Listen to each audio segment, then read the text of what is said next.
You would think being abandoned is a tragedy, but sometimes it is just an exit strategy. 13 years ago, my mother signed me away in a hospital hallway like I was a bad investment.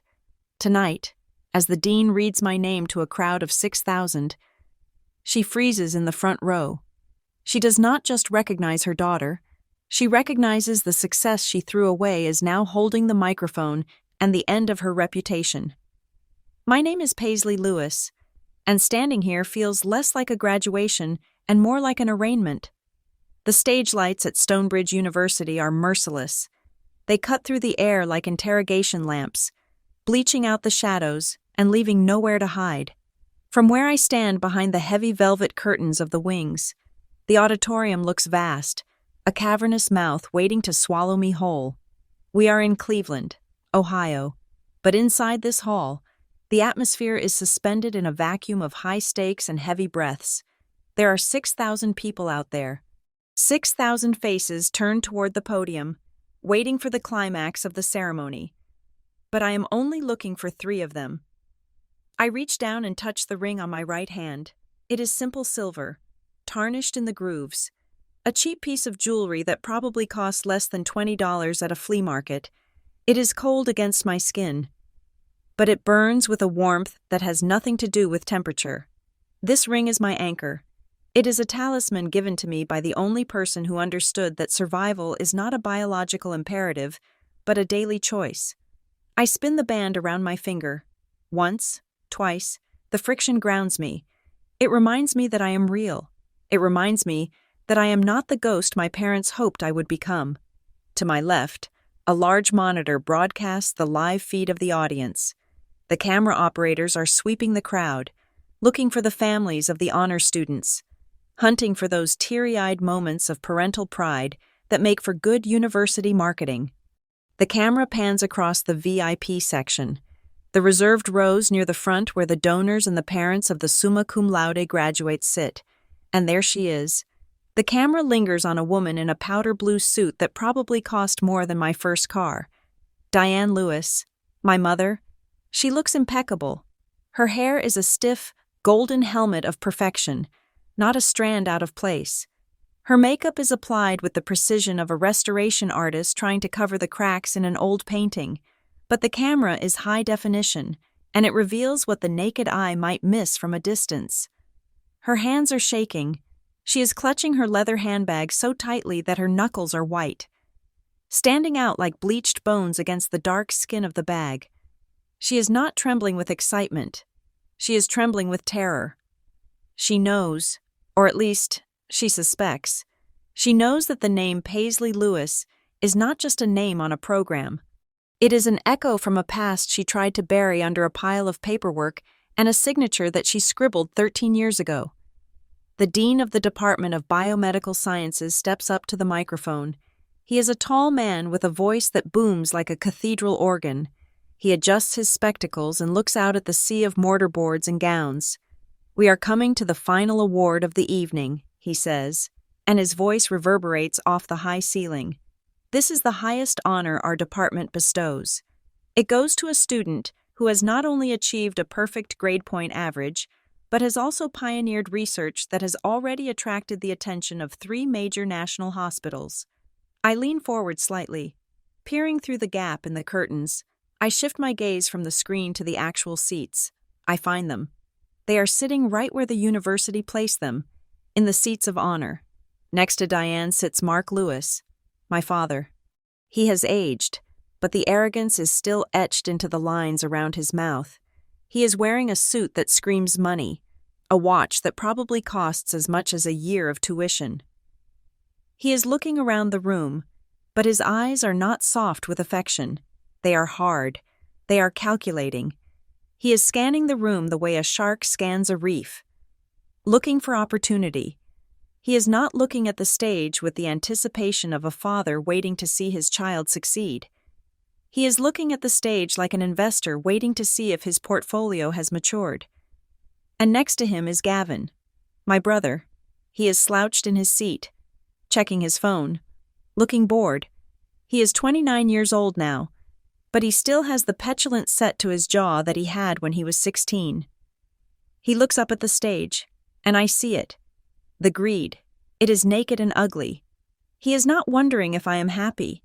He is wondering how much I am worth. I can almost hear their thoughts buzzing in the air like static. They are doing the math. They are calculating the return on investment. I close my eyes for a second, and the noise of the auditorium fades. The clapping, the murmurs, the rustling of gowns, it all drops away. Instead, I hear a sound from 13 years ago. It is a sharp, metallic sound. It is the sound of a pen hitting a clipboard. And then, a voice. Mark's voice. It was not a shout. It was a statement of fact. Delivered with the same emotional detachment one would use to discuss a declining stock. "She is a loss," he had said. That was it. That was the summary of my existence at 13 years old. I was not a daughter. I was not a child. I was a red line on a ledger. I was a depreciating asset. I was a bad quarter in the fiscal year of the Lewis family. I open my eyes. The dean is speaking again. This student has overcome obstacles that would have broken most of us. The dean continues. His voice is filled with a rehearsed gravity. He pauses for effect. He loves the drama of it. He has no idea about the real drama. He thinks he is introducing a story of academic resilience. He does not know he is presiding over a crime scene. I watch Diane. She has stopped breathing. I can see the rise and fall of her chest cease. She is frozen. She looks like she has just heard a curse. A spell that summons a demon she thought she had banished. She is waiting for the name. She is praying, perhaps to a god she does not believe in. That there is another Paisley Lewis. She is hoping that the girl standing backstage is a stranger. Because if it is me, if the girl who is about to walk out there is the same girl she left in a hospital room with nothing but a gown and a congenital heart defect, then everything she has built is made of glass, and I am holding a hammer. The dean looks down at the envelope in his hand. He smiles. It is a benevolent smile. He thinks this is a happy ending. "Please join me in welcoming the valedictorian of the class of 2026, he announces. The air in the room seems to thin. My heart creates a rhythm against my ribs, a steady, powerful beat. It is a miracle that it beats at all. It is a machine of flesh and blood that was supposed to fail. It was supposed to stop 13 years ago. That was the prediction. That was the gamble my parents took. They bet on my death.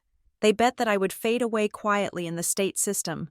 A tragic footnote that would not drain their bank account or threaten Gavin's college fund. But I did not die. I survived. And I did not just survive. I thrived. I built a life out of the scrap metal they discarded." The dean takes a breath. Ms. Paisley Lewis. The name rings out. It hangs in the air. For a second, there is silence. And then, the applause begins. It starts as a ripple and grows into a roar. 6,000 pairs of hands come together. The sound is deafening.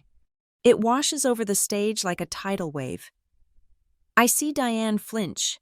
It is a physical reaction, as if she has been slapped. Her hand flies to her mouth.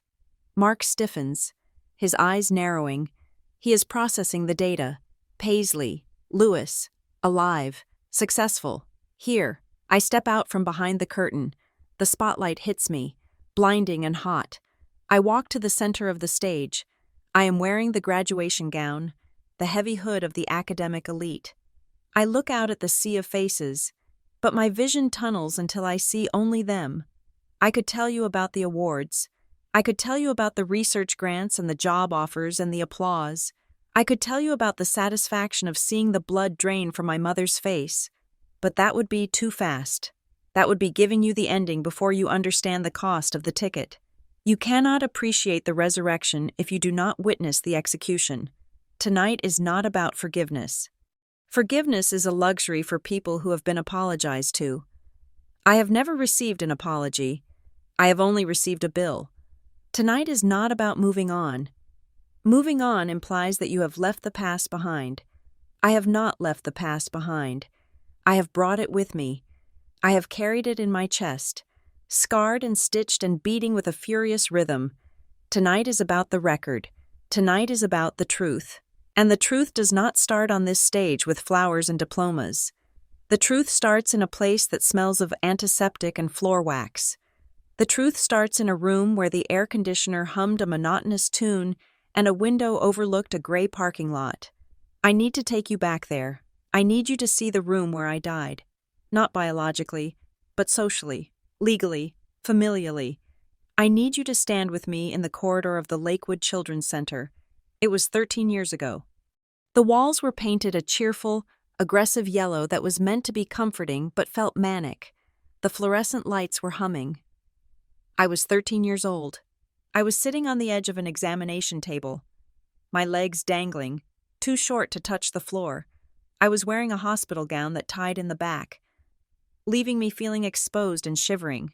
My chest hurt. It always hurt back then. It felt like there was a bird trapped inside my ribcage, fluttering wildly, trying to peck its way out. I remember the doctor, Dr. Edwin Hale. He was a kind man with sad eyes. He looked tired.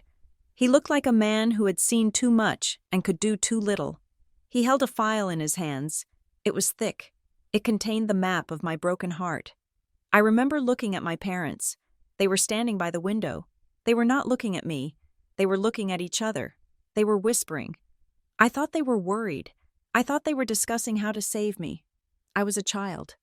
I still believed that parents were hardwired to protect their young. I still believed in the natural order of things. I did not know that the natural order can be suspended if the price is high enough. Doctor. Hale cleared his throat. He tried to speak gently. He explained the complexity of the surgery. He talked about the valves and the arteries and the pressure gradients. He used big words, Latin words, words that sounded like spells. And then Mark asked the question. He did not ask, "Will she live?" He did not ask, "Is she in pain?" He cut Dr. Hale off in the middle of a sentence about pulmonary resistance. Mark's voice was sharp, businesslike. It was the voice he used when he was negotiating a contract with a subpar supplier. "What is the total cost?" Mark asked. That was the moment. That was the turning point. I didn't know it then. But that question was the sound of a key turning in a lock. The silence that followed was heavy. Doctor. Hale blinked. He seemed confused by the question, or perhaps by the tone. He started to talk about insurance, about coverage caps, about out-of-pocket maximums. Mark pulled out a calculator. I remember it vividly. It was a small, silver calculator that he kept in his breast pocket. He started punching in numbers. He was doing math while Dr. Hale was talking about my life. I looked at my mother, Diane. She was looking at her shoes. She refused to meet my eyes. She was twisting her wedding ring, round and round on her finger, and then she said it. She spoke to the floor, but I heard every word. "We have a plan for Gavin," she said. Her voice was thin, brittle. "We have the trust fund. We have the trajectory." She looked up then, but not at me. She looked at Mark. "We cannot drain the liquidity," she said. Liquidity, trajectory, trust fund. These were the words that replaced love. These were the words that replaced daughter. I sat there on the paper-covered table, shivering, and realized that I was witnessing a business meeting. I was the asset being liquidated. So, when you see me standing on this stage tonight, holding this diploma, do not think this is a story about a girl who made it. This is a story about a girl who was canceled. This is a story about a girl who was written off. But the thing about writing someone off is that you have to be sure they stay gone. You have to be sure they don't learn how to read the ledger. You have to be sure they don't come back to audit the books. My parents thought they had closed the account. They thought they had shredded the documents. They were wrong. The dean hands me the microphone. The metal is cool against my palm. The crowd quiets down. They are waiting for a speech. They are waiting for inspiration. I look down at the front row. I lock eyes with Diane. I see the recognition hit her fully now. I see the color drain from her face until she looks like a wax figure melting under the heat. I am not going to give them a speech. I am going to give them a transcript. I bring the microphone to my lips. Today is not a celebration.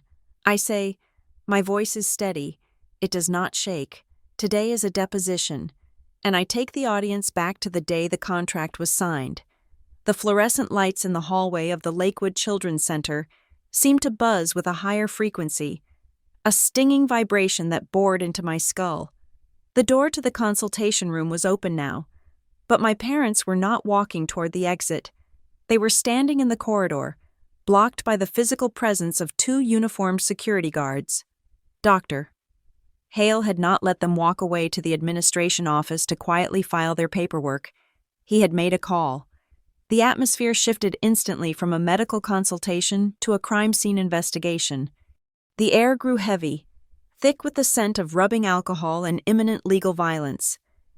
I sat on the edge of the exam table, watching through the open door as the dynamic of the hallway changed. My father, Mark, looked annoyed, checking his watch as if this were a minor traffic delay. My mother, Diane, was picking at a loose thread on her sleeve, her eyes darting around to see if anyone important was watching. Gavin was leaning against the wall, headphones back on, thumbing through a playlist. Completely insulated from the moral collapse happening 3 feet away from him. Then, the elevator doors at the end of the hall dinged. It was a sharp, clear sound that cut through the murmur of the hospital. Out stepped a woman who walked with the kind of purpose that makes people step out of the way. She was wearing a gray blazer that looked like armor and carrying a thick file folder. She did not look like a nurse. She did not look like a doctor. She looked like the law. This was Marianne Brooks. I did not know her name then, but I would learn it soon enough. She was a senior social worker with Child Protective Services. Attached to the hospital's crisis unit, she walked straight up to Dr. Hale, exchanged a few whispered words, and then turned her gaze on my parents. Her eyes were dark and unreadable, scanning them with the precision of a scanner reading a barcode. "Mr. and Mrs. Lewis," she said. Her voice was not loud, but it carried a weight that silenced the hallway. "I am Marianne Brooks. We need to step into the conference room. Now," Mark bristled, straightening his tie. "We are on our way to the billing department to resolve—" "You are on your way nowhere," Marianne cut him off. When a parent expresses an intent to relinquish custody of a medically fragile child to the state to avoid financial liability, it triggers an immediate legal protocol. This is no longer a billing issue. "Mr. Lewis, this is a child welfare investigation." She gestured to a door across the hall. It was not a request. We moved into the conference room. It was larger than the exam room, but somehow felt more claustrophobic. There was a long oval table in the center. I was directed to sit at the far end, separated from my parents by 5 feet of polished wood. It felt like an ocean. Marianne sat in the middle, opening her file. Dr. Hale stood by the door, arms crossed, his face a mask of simmering anger. Mark did not wait for her to start. He leaned forward, placing his elbows on the table, assuming the posture of a man about to close a deal. "Let us be clear about what is happening here," Mark said, his voice smooth and reasonable. "We are not abandoning our daughter. We are making a strategic financial decision to ensure she gets the best care. I have read the statutes. If we sign a temporary custody relinquishment, Paisley becomes a ward of the state.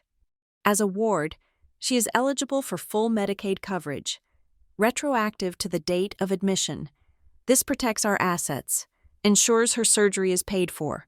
And, stop," Marianne said. She did not raise her voice. She just held up a hand, palm out. She looked at Mark, then at Diane. "You are treating this like a tax loophole," Marianne said. "You think this is like moving funds into an offshore account. Let me explain to you what you are actually doing." She pulled a document from her folder and slid it across the table. It was not a simple form. It was dense with text, paragraphs of legal jargon that looked like barbed wire on the page. "This is not a financial transaction," she continued.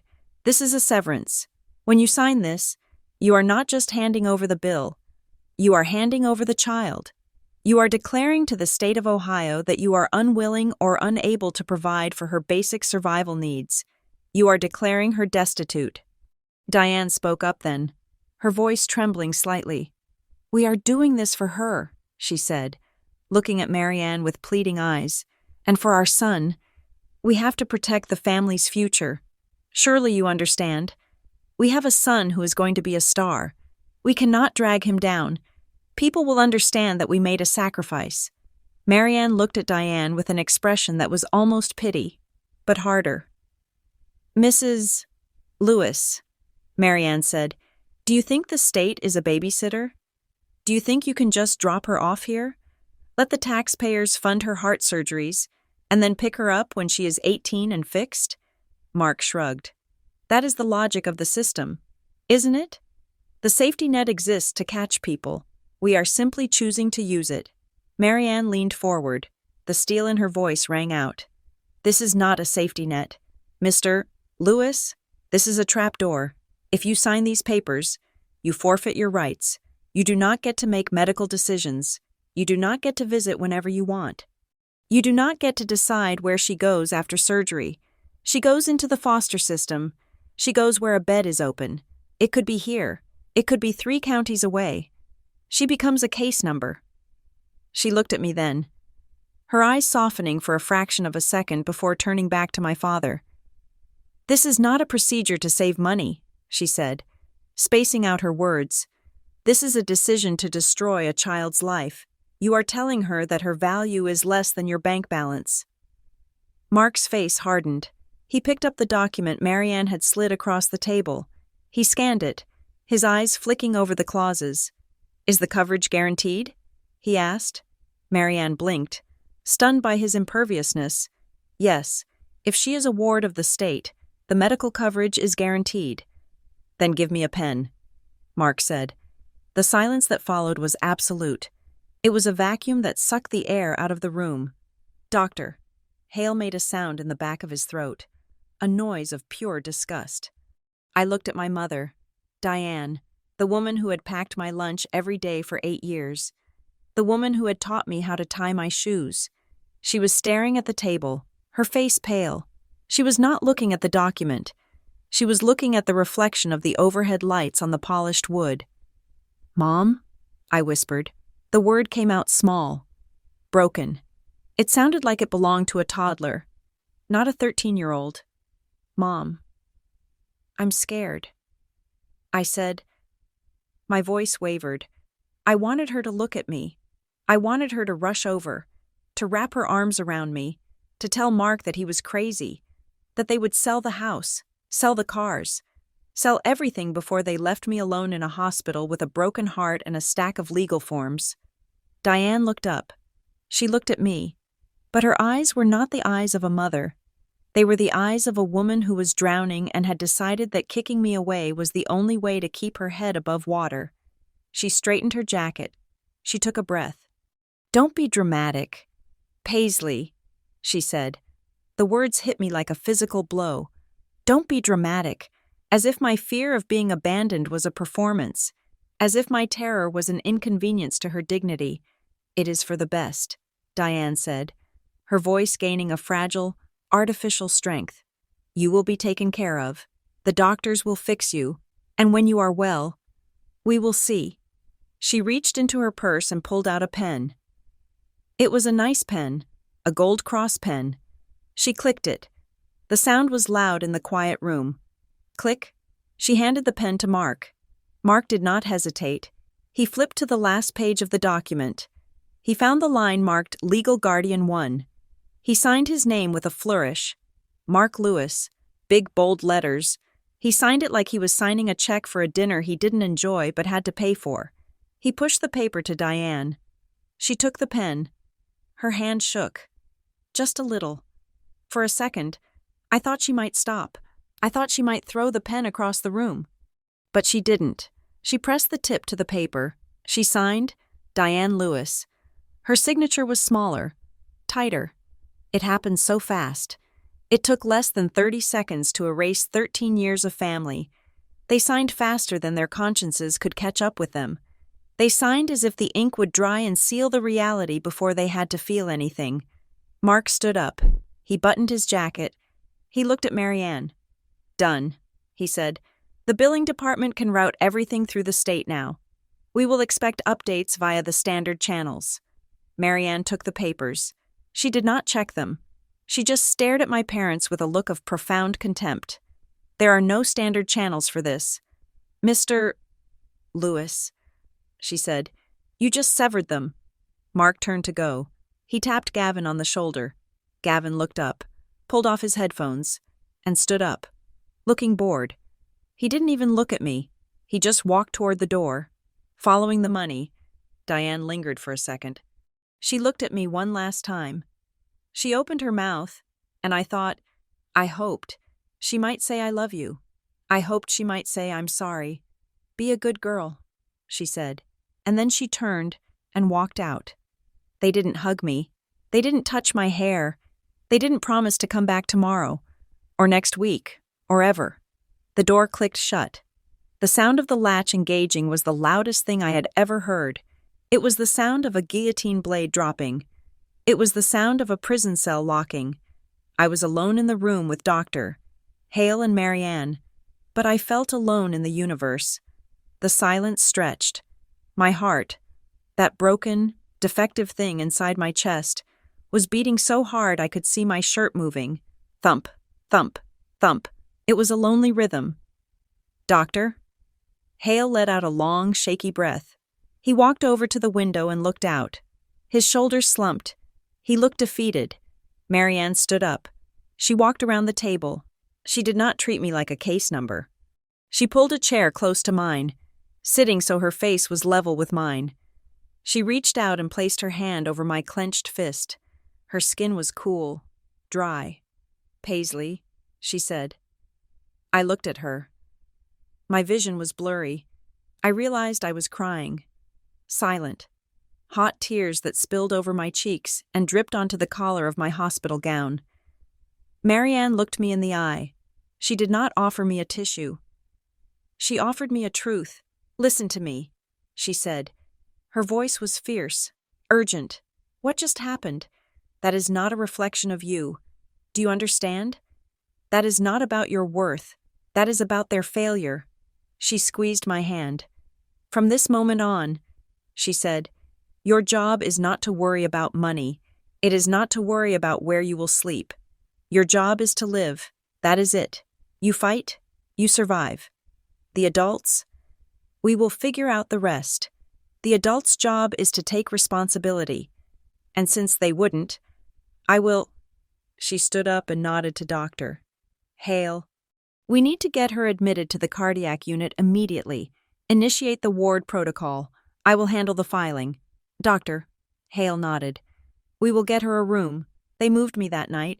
They took me out of the consultation room, down the long hallway, past the empty waiting area where my parents had sat just an hour before. They put me in a room on the 4th floor, room 412. It was a sterile room, white walls, white sheets, a monitor that beeped in a steady, rhythmic cadence. That first night was the longest of my life. The hospital was quiet, settling into the graveyard shift. I lay in the bed, staring at the ceiling tiles. I counted the holes in the acoustic foam. 100, 200, 300. I thought about Gavin. He was probably home by now, eating dinner, maybe talking about the scout who was coming to watch him play. I thought about Mark, probably pouring a scotch, looking at his bank account online, satisfied that the balance was safe. I thought about Diane, maybe taking a shower, scrubbing her skin, trying to wash off the feeling of the hospital. I touched my chest. I felt the vibration of my heart. My parents had abandoned me to save a portfolio. They had looked at me and seen a subtraction sign. I turned on my side, pulling the thin hospital blanket up to my chin. The monitor beeped. Beep, beep, beep. It was the only voice in the room that spoke to me. That night, in the cold dark of room 412, I learned the most painful lesson a child can learn. I learned that biology is an accident. I learned that giving birth makes you a mother in the same way that owning a piano makes you a musician. It is just possession. It is not art, and it is certainly not love. I closed my eyes, and for the first time in 13 years, I stopped waiting for them to love me. I started waiting for morning, because morning meant I was still alive. And if I was alive, I was a problem they hadn't solved yet. The hospital at night was a different beast than the hospital during the day. During the day, the corridors were filled with the chaotic energy of the living. There were doctors rushing with clipboards, families arguing near the vending machines, and carts rattling with lunch trays. But at 7 in the evening, the shift changed, the noise evaporated, the lights dimmed to a low, amber hum. The shadows stretched out from the corners of the room, long and spindly, reaching toward the bed where I lay awake. I was in room 412. It was a standard room, but to me, it felt like a holding cell. My parents had been gone for 6 hours. I had watched the clock on the wall tick through every second of those 6 hours. I had not cried since Marianne left. I felt hollowed out, as if the defect in my heart had finally expanded to consume the rest of me. I was waiting for the fear to crush me, but mostly, I just felt a cold, paralyzing numbness. I was a ward of the state. I was a file in a cabinet. I belonged to no one. The door pushed open. I flinched, pulling the sheet up to my chin. I expected a nurse with a needle, or maybe a doctor with more bad news. Instead, a woman walked in. She was not wearing a white coat. She was wearing scrubs the color of deep ocean water. She moved differently than the others. She did not march. She glided. She was around 35 years old, with dark hair pulled back in a messy bun that defied gravity and the strict dress code of the cardiac unit. She had a face that looked lived in, with laugh lines around her eyes that softened the alert intelligence of her gaze. She did not look at the clipboard hanging at the foot of my bed.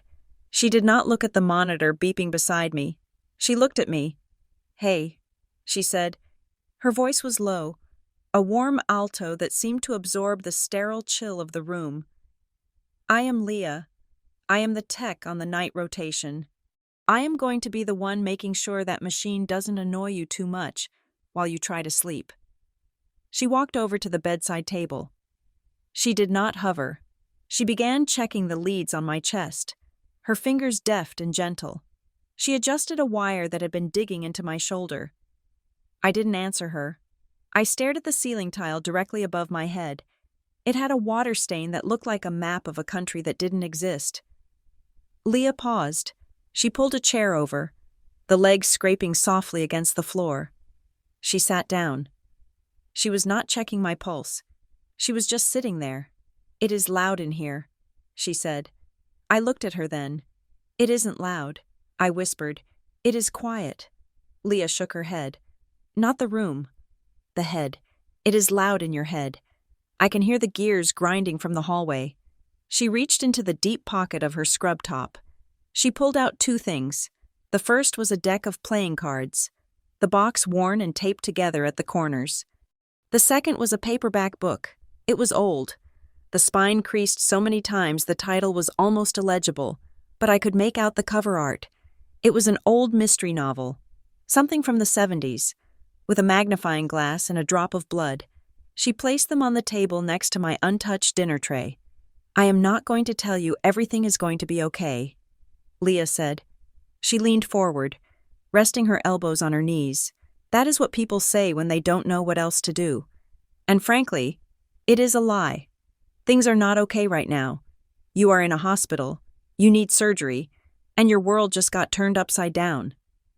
I stared at her, stunned. No one had spoken to me like that. Everyone else, Dr. Hale, Marianne, even the nurses, had treated me like fragile glass. They whispered, they tiptoed. Leah was speaking to me like I was a person who could handle the truth. "So," Leah continued, "I am not going to offer you platitudes. I am going to offer you distraction." She tapped the deck of cards. "Solitaire is good for when you want to organize chaos," she said. "It gives you control. You put the red on the black, the descending on the ascending. You make order out of a mess." She tapped the book. "And this? This is for when you want to be someone else for a few hours. It is a murder mystery. The detective is brilliant. The villain is clever. But the best part is that by page 250, the truth always comes out. It is guaranteed. Real life doesn't always have that guarantee. But in this book, justice is inevitable." I looked at the book. I felt a lump form in my throat. Why? I asked. Why are you doing this? Leah shrugged. She looked at the monitor, checking my heart rate, which had spiked slightly. Because I know what it looks like when a kid is hyperventilating without making a sound. She said. She reached out and tapped my hand. Just a light touch, grounding me. You are taking shallow breaths. Paisley. You are terrified that if you fall asleep, you might not wake up, or worse, that you will wake up and realize this wasn't a nightmare. She had read me perfectly. It was terrifying. It was as if she had a stethoscope that listened to thoughts instead of heartbeats. I am scared about the surgery. I admitted. My voice was small. Doctor. Hale said it is. Big. It is big. Leah agreed. She didn't sugarcoat it, but Doctor, Hale is the best mechanic in the state, and I am pretty good at watching the gauges. She looked me dead in the eye. Her expression was fierce, intense. I am working a double shift tomorrow, she said. I traded with a nurse who wanted the night off. Do you know what that means? I shook my head. It means that when they wheel you out of the operating room, and you are waking up in the recovery bay, and you are groggy and confused and your chest hurts, I will be there. She pointed to the floor next to my bed. I will be standing right there. I will be the first face you see. I promise you, I do not break promises. It was a small thing, a promise from a stranger. But in that moment, it felt like she had thrown me a rope while I was drowning. She wasn't promising that I would live. She was promising that I wouldn't be alone. Leah stayed for 20 minutes. She dealt a hand of cards, showed me a trick to shuffle with one hand, and then went back to her rounds. But every hour, on the hour, she popped her head in. She didn't always speak. Sometimes she just gave me a thumbs up. Sometimes she just checked the IV bag. But she was there. She was a constant. The next morning. The sun came up gray and dreary. The hospital woke up. The noise returned. Around 10 o'clock. The door opened. It wasn't Leah. It was Marianne Brooks, the social worker. She looked tired. Her blazer was wrinkled. As if she hadn't gone home, she was carrying a thick file. Good morning. Paisley, she said. She tried to smile, but it didn't reach her eyes. She pulled the chair over. She sat down and opened the file. We need to talk about placement. Marianne said. I felt my stomach drop. Placement. The word sounded like I was a piece of furniture being arranged in a room. Since your parents have surrendered custody, you are officially in the care of the county, Marianne explained. However, because of your medical needs, we cannot just place you in a standard foster home. Most foster families are not certified for medical crises. They don't know how to manage the medications or the monitoring equipment you will need after surgery. She looked down at her papers, frowning. I have been on the phone all morning, she said. The list of medical foster homes is short. There is a waiting list of about 4 months. 4 months? I asked. Where do I go for 4 months? Marianne sighed. There is a group home in Columbus. It is a facility that handles medically fragile children. It is adequate. It is a bit crowded, and it is 2 hours away, but they have nursing staff on site. It is our only option right now until a family opens up. A group home, a facility, 2 hours away. I pictured a room full of beds, rows of sick kids, sterile walls, and shift workers who changed every 8 hours. It sounded like a warehouse for broken things. I don't want to go to a facility, I whispered. I know, Marianne said gently. I know. We are trying our best, but the system is overwhelmed. Just then, the door opened. Leah walked in. She was holding a cup of coffee in one hand and a chart in the other. She had clearly just finished her shift, but she hadn't left yet. She stopped when she saw Marianne. She looked at the file on the table. She looked at my face. She saw the tears I was fighting back. What is the verdict? Leah asked. Her voice was casual, but her eyes were sharp. Marianne looked up. Oh, hello, Leah. We are discussing placement. It looks like St. Jude's in Columbus is the only available bed for a level 3 medical case. Leah frowned. St. Jude's? That place is a factory. They have a ratio of 1 nurse to 12 kids. She needs one-on-one monitoring post-op. It is the only option. Leah, Marianne said defensively. Unless you have a magical family hiding in your pocket. Leah took a sip of her coffee. She walked over to the foot of the bed. She looked at me. She studied my face for a long moment. She looked at the deck of cards on the table. The old mystery novel. She put her chart down. Actually, Leah said, I might. Marianne looked confused. What are you talking about? I am certified, Leah said. The room went silent. Marianne stared at her. Excuse me? Marianne asked. I am a certified foster caregiver, Leah repeated. I finished the classes 6 months ago. I passed the home study. I did the background check. I am licensed for medical placement because of my job. I have just been waiting. Waiting for what? Marianne asked. Leah looked at me. Her expression was unreadable. Waiting for the right kid, she said. She turned to Marianne. My apartment is in Westlake. It is 20 minutes from here. I have a spare bedroom. It is small, but it is clean. I work nights. But I can switch to days for the recovery period. Or I can hire a sitter for the hours I am gone. I know the protocols. I know the meds. I know the surgeons. Marianne's mouth fell open slightly. Leah, are you serious? This is a huge commitment. You just met her. Leah shrugged. She walked around the bed and stood next to me. I grew up in the system. Marianne, Leah said quietly. I looked up at her, surprised. Leah looked down at me, and her eyes were filled with a sudden, fierce transparency. I was 8 years old when I went into care, Leah said. I bounced around for 5 years. 6 different houses, 2 group homes. I know what it feels like to be a case number. I know what it feels like to sit in a room while adults talk about you like you are a logistics problem. She looked back at Marianne. I didn't get my license to save the world. I got it because I wanted to be the person I needed when I was 13. I wanted to be the landing pad, not the trap door. Marianne looked from Leah to me. She closed the file. A slow smile spread across her face. Well, she said, that changes things. Leah turned to me.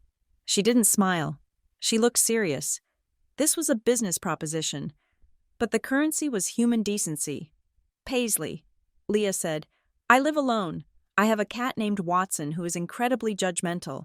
My apartment is full of books and it smells like coffee most of the time. I am not rich. I drive a Honda that makes a weird noise when I turn left. But I am safe. And I am here. She paused. Do you want to come home with me? She asked. She didn't say my house. She said home. I looked at her. I looked at the woman who had brought me cards when I was scared. I looked at the woman who had promised to be there when I woke up. I looked at the woman who saw a reflection of her own trauma in my eyes and decided to heal it instead of looking away. For the first time since my parents walked out, the crushing weight in my chest lifted. Just an inch. Yes, I said. My voice cracked. Please. Marianne opened her file again. She pulled out a fresh form. Okay, she said, her voice brisk and efficient. We can do an emergency kinship placement due to the pre-existing professional relationship and medical necessity. I can fast-track this. We can have the papers signed by noon. Leah nodded. Get the papers. I will go call my landlord and tell him I am bringing a roommate. Marianne left the room to make calls. Leah stayed. She sat back down in the chair. She looked at me. You know, she said, picking up the deck of cards. This doesn't mean I'm going to let you win at rummy. I laughed. It was a rusty, weak sound, but it was a laugh. I don't know how to play rummy. I said. Leah shuffled the cards. The sound was crisp and rhythmic. Then I will teach you, she said. We have time. She dealt the cards, one for her, one for me, one for her, one for me. I watched her hands. They were steady. They were capable. My parents had signed a paper to get rid of me. Leah was about to sign a paper to keep me. I realized then that family is not about blood. Blood is just biology. Family is about who stays in the room when the lights go out. Family is about who holds the bucket when you are sick. Family is the person who looks at a broken thing and says, I can help carry that. I picked up my cards. I looked at Leah. Thank you, I whispered. She didn't look up from her hand. She just smiled. A small, genuine smile.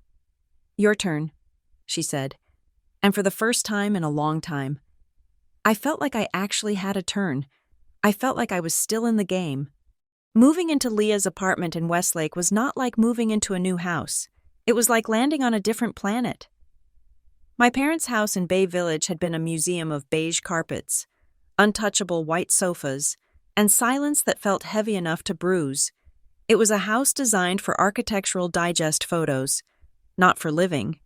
Leah's apartment was on the second floor of a brick building that smelled faintly of dryer sheets and old wood. It was small.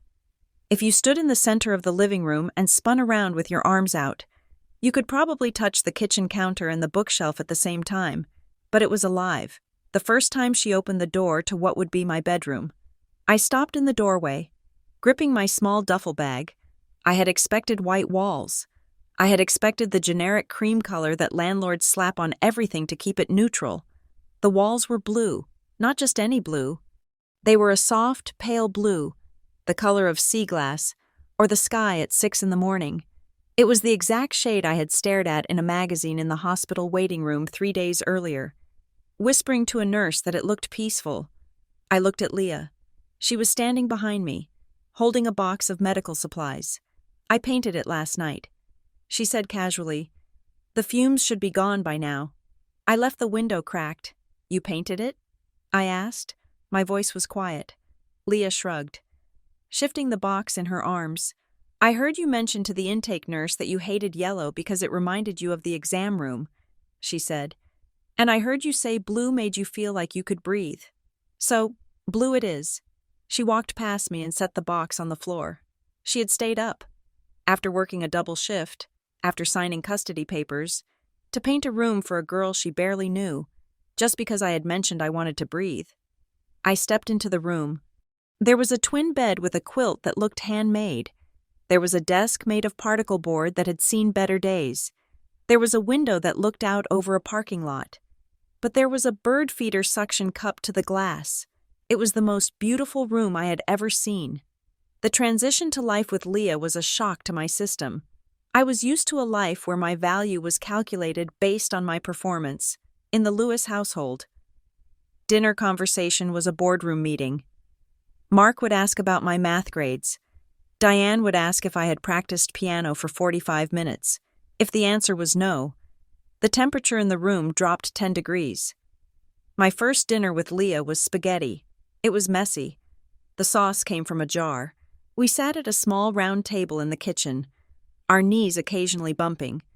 Watson, her large orange tabby cat, sat on a spare chair, watching us with intense scrutiny. I sat there, tense, waiting for the interrogation. I was ready to apologize for being sick. I was ready to promise that I would study hard to make up for the cost of the groceries. "So," Leah said, twirling pasta onto her fork. "Give me a status report." I froze. "Here it comes?" I thought, "On a scale of 1 to 10. She continued, "How is the fatigue today?" I blinked. "What?" Leah looked at me. 1 is you can run a marathon. 10 is you cannot lift your head off the pillow. Where are we? I don't know," I stammered. "Maybe a 4? Okay, a 4. Leah nodded. She didn't look disappointed.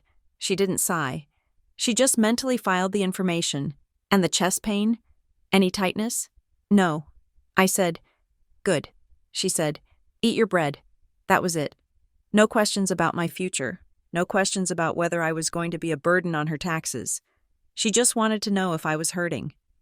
Leah ran our lives with the precision of a military general, but the warmth of a camp counselor.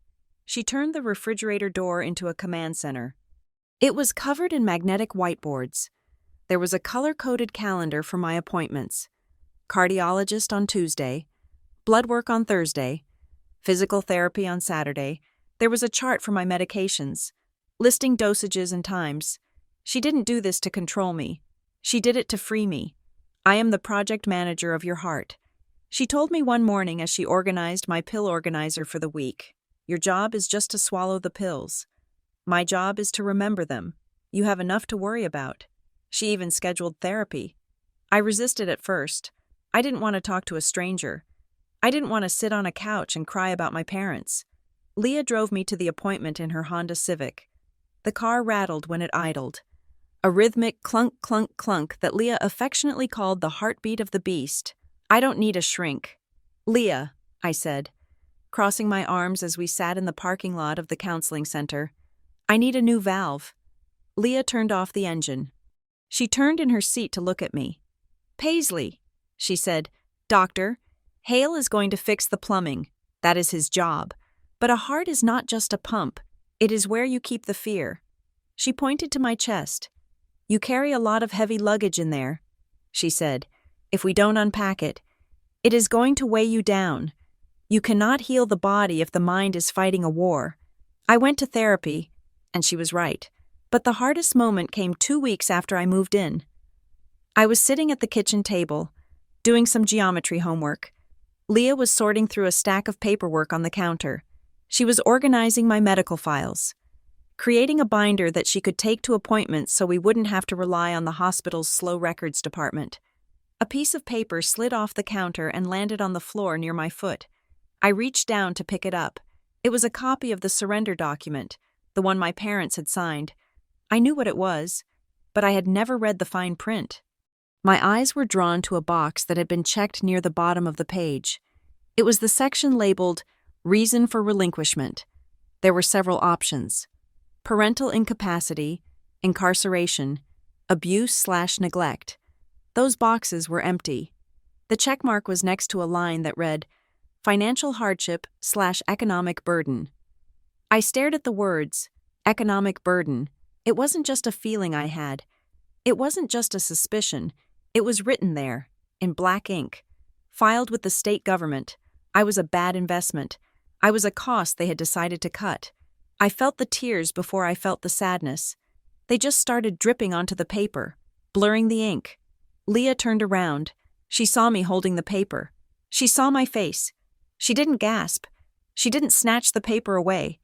She walked over, pulled the chair out next to me, and sat down. She took the paper from my hand and set it on the table. Face down. I am sorry you saw that, she said quietly. They wrote it down. I whispered. They actually wrote it down.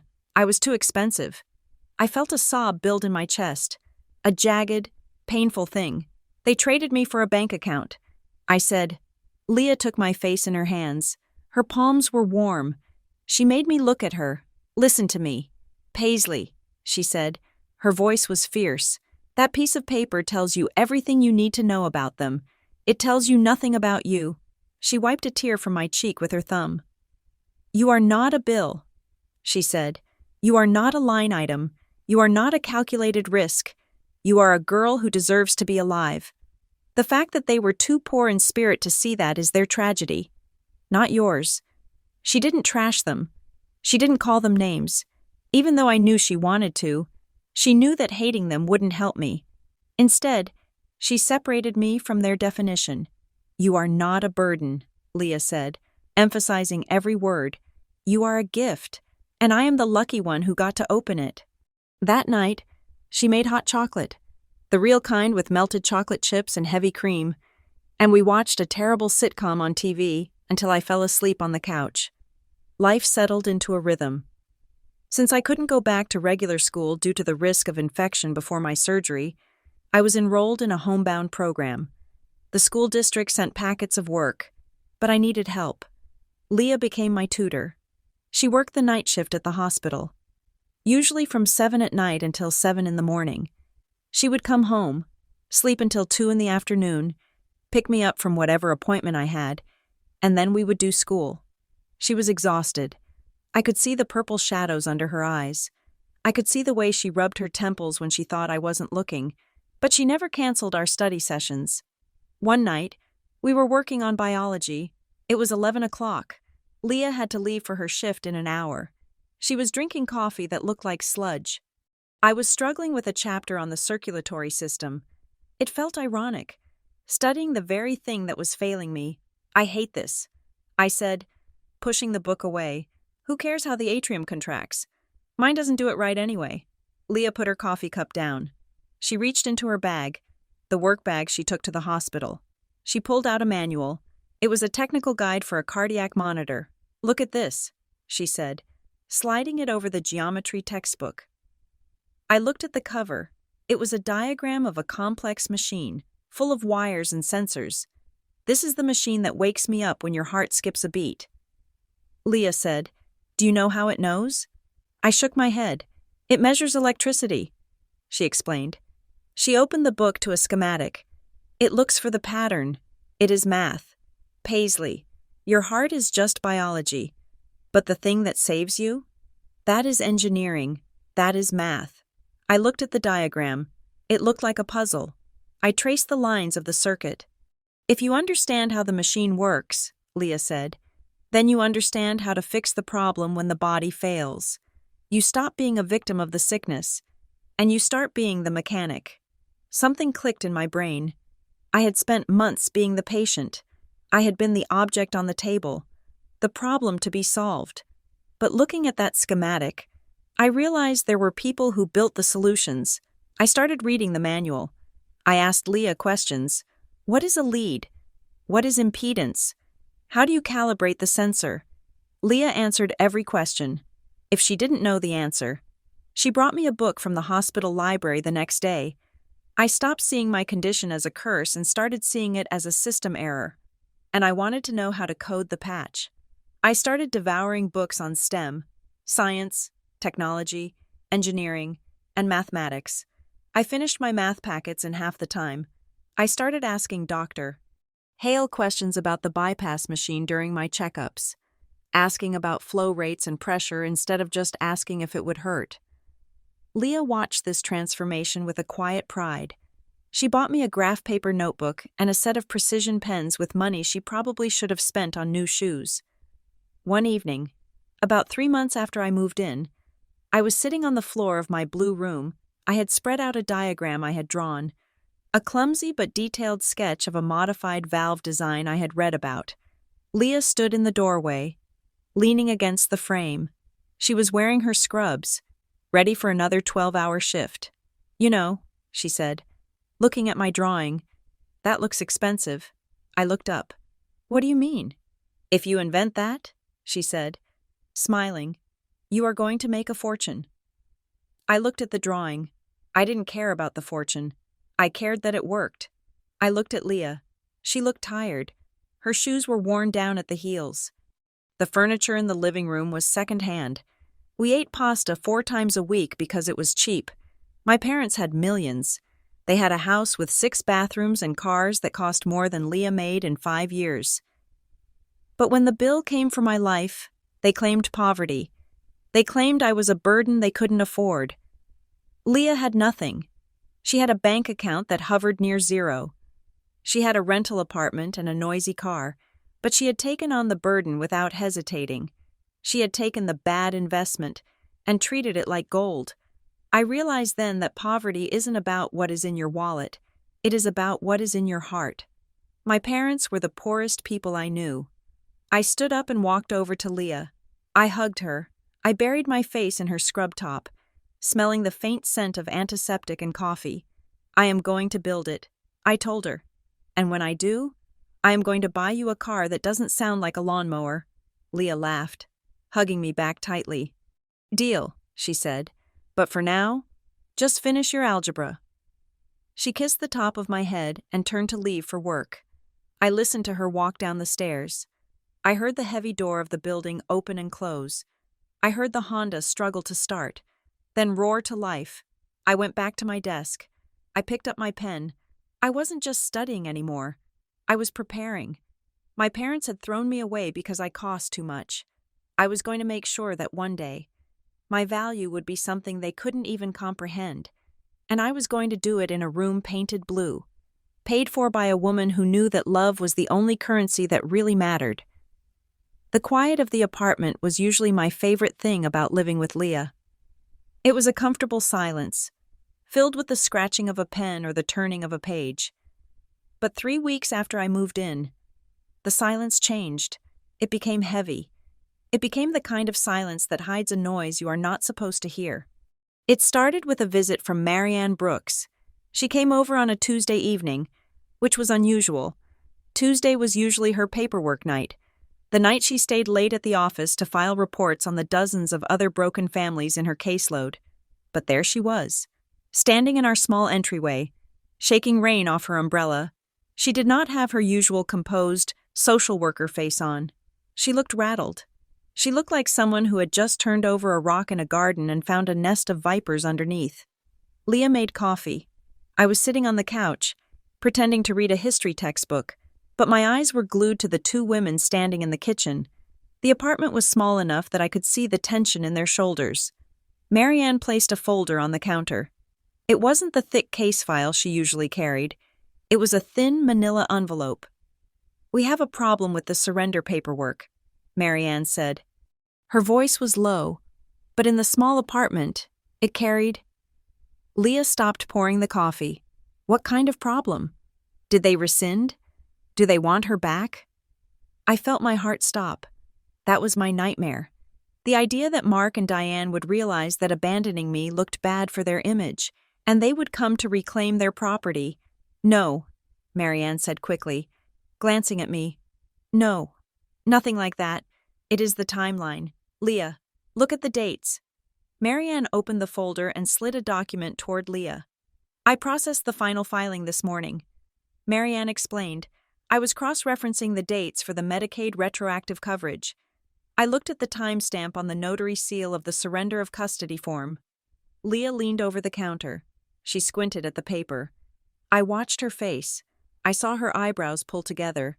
I saw her lips press into a thin, white line. "This is dated the 25th, Leah said. "Exactly," Marianne said. Leah looked up.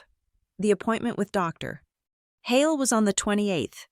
I lowered my book. I did the math in my head. The 25th. That was 3 days before we went to the Lakewood Children's Center. That was 3 days before Dr. Hale told them I needed surgery. That means—" Leah started, but she couldn't finish the sentence. "That means they didn't make the decision in the room."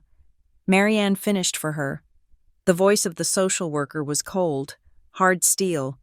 They walked into that consultation room with the papers already signed and notarized in their briefcase. They didn't hear the diagnosis and panic about the money.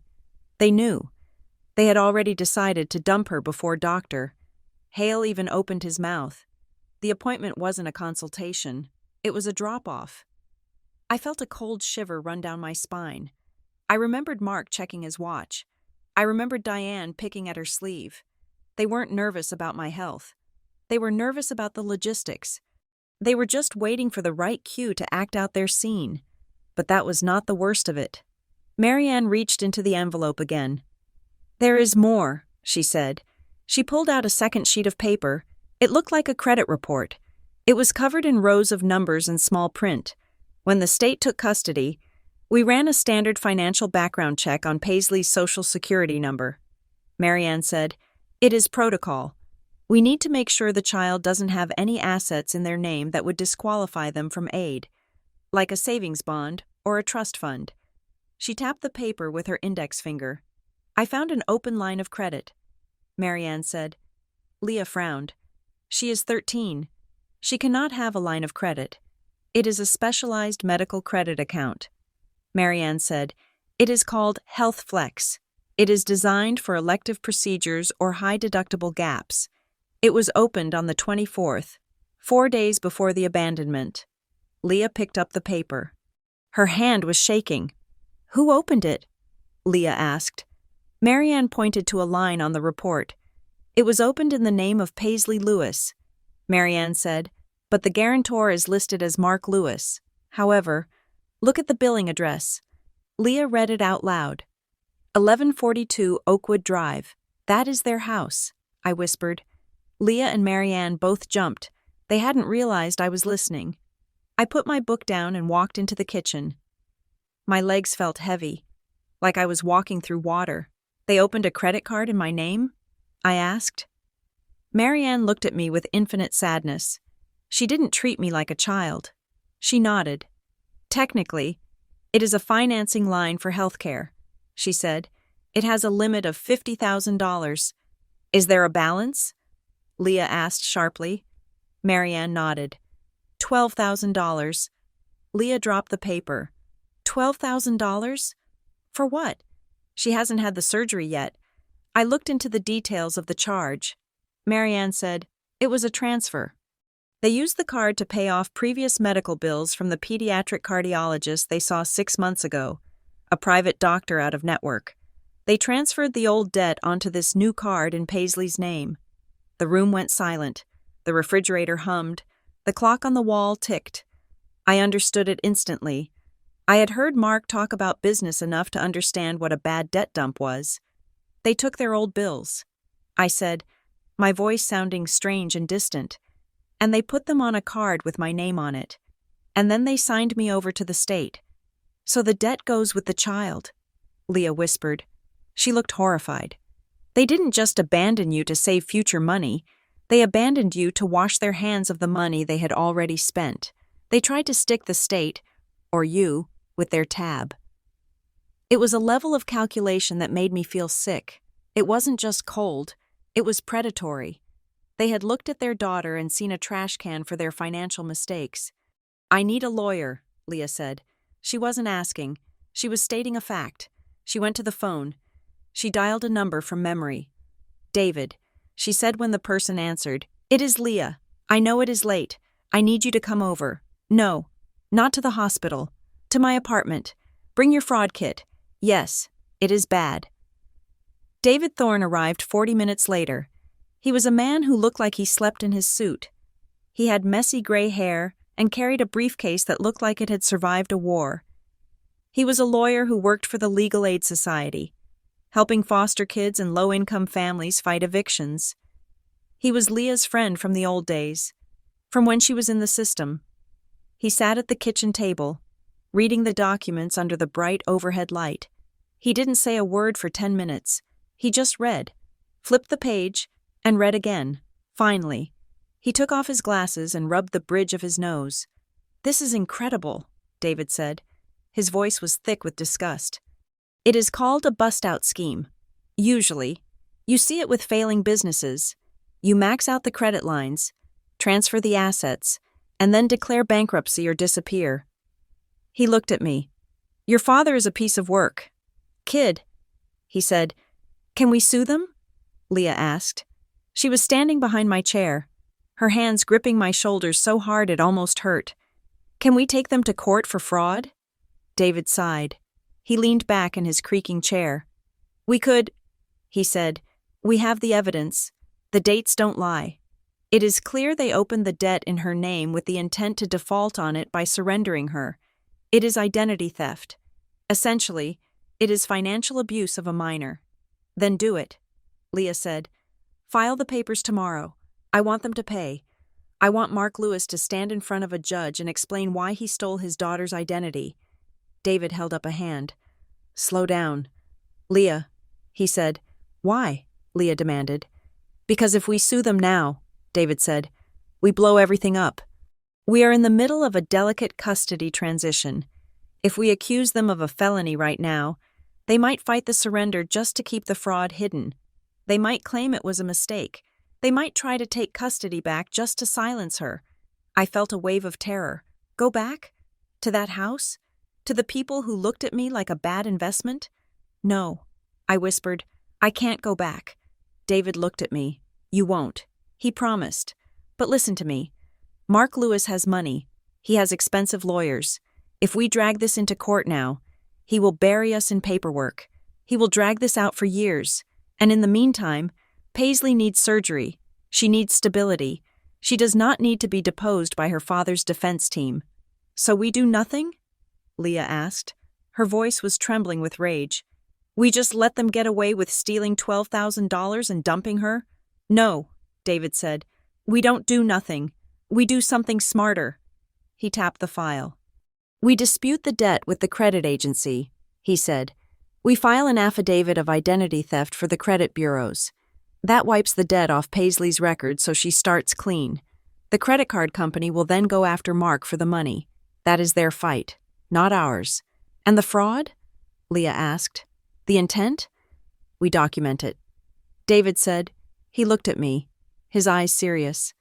We take these papers, we take the credit report, We take the sworn statement from Marianne about the timeline, and we lock it away. He leaned forward. This is leverage, he said. Right now, you are a vulnerable 13-year-old girl, but one day, you will be 18. One day, you will be 21. One day, you might be someone Mark Lewis needs something from.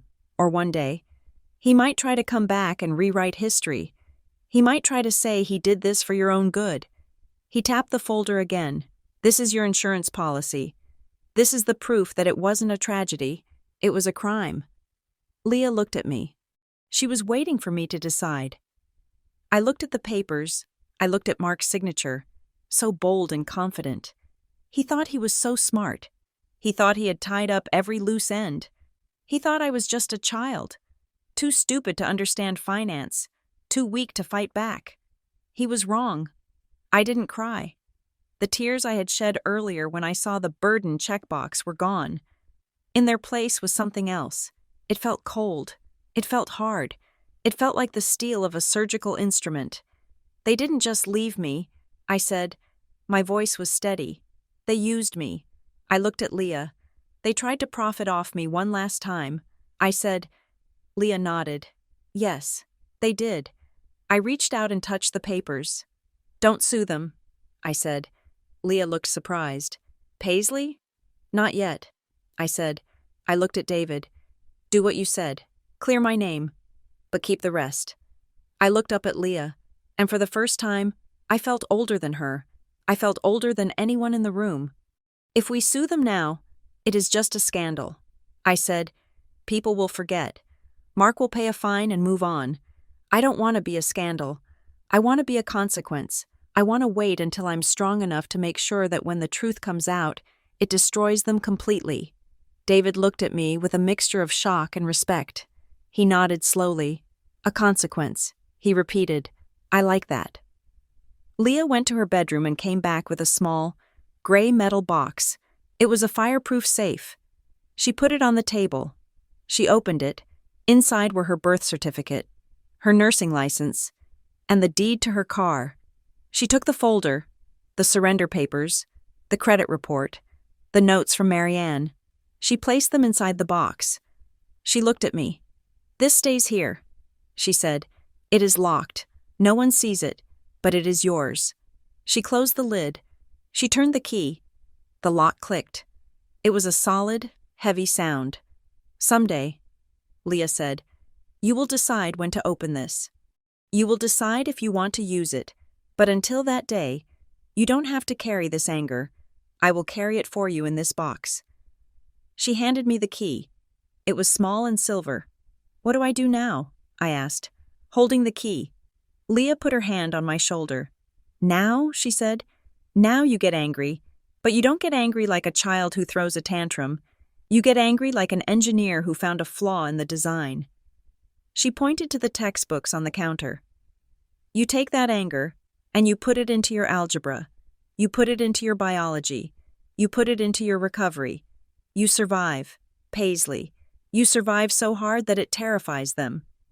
She looked me in the eyes. The best revenge isn't yelling at them.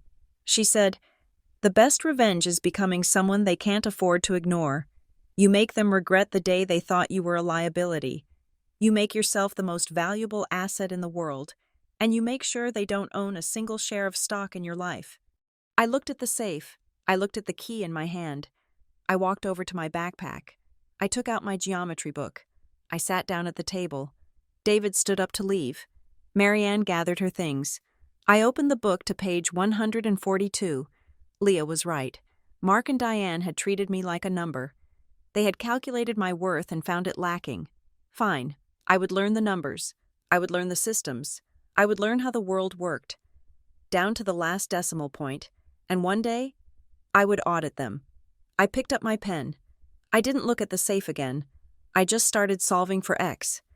The years following the surgeries were not measured in days or months, but in scars. I had a zipper of pink tissue running down the center of my chest. A permanent reminder of the day, doctor. Hail cracked my sternum open to replumb the engine of my life. By the time I turned 17, that scar was not something I hid. It was a badge of office. It was the receipt for the life I had purchased with pain. I had recovered, but I had not relaxed. Recovery implies a return to a previous state of ease. But I had never known ease. I knew survival. I entered my senior year of high school with a discipline that scared my teachers. I did not have hobbies. I had objectives. I did not have friends. I had study partners who could not keep up. My fear of death had faded, replaced by a much more specific, sharper terror. The fear of being disposable again. I woke up every morning at 5 o'clock, not because I had to, but because I needed to prove to the universe, and to myself, that I was essential. If I was the smartest person in the room, if I was the hardest worker, if I was the most valuable asset, then no one would ever sign a paper to get rid of me again. Leah saw this. She saw the way I color-coded my notes until my fingers were stained with ink. She saw the way I panicked if I got a 98 instead of a 100. She didn't tell me to slow down. She knew that for a kid like me, slowing down felt like falling. Instead, she turned our tiny apartment kitchen into a war room. The refrigerator, once home to my medication schedule, was now the command center for Operation Future. We had charts for SAT registration dates. We had spreadsheets for ACT prep courses.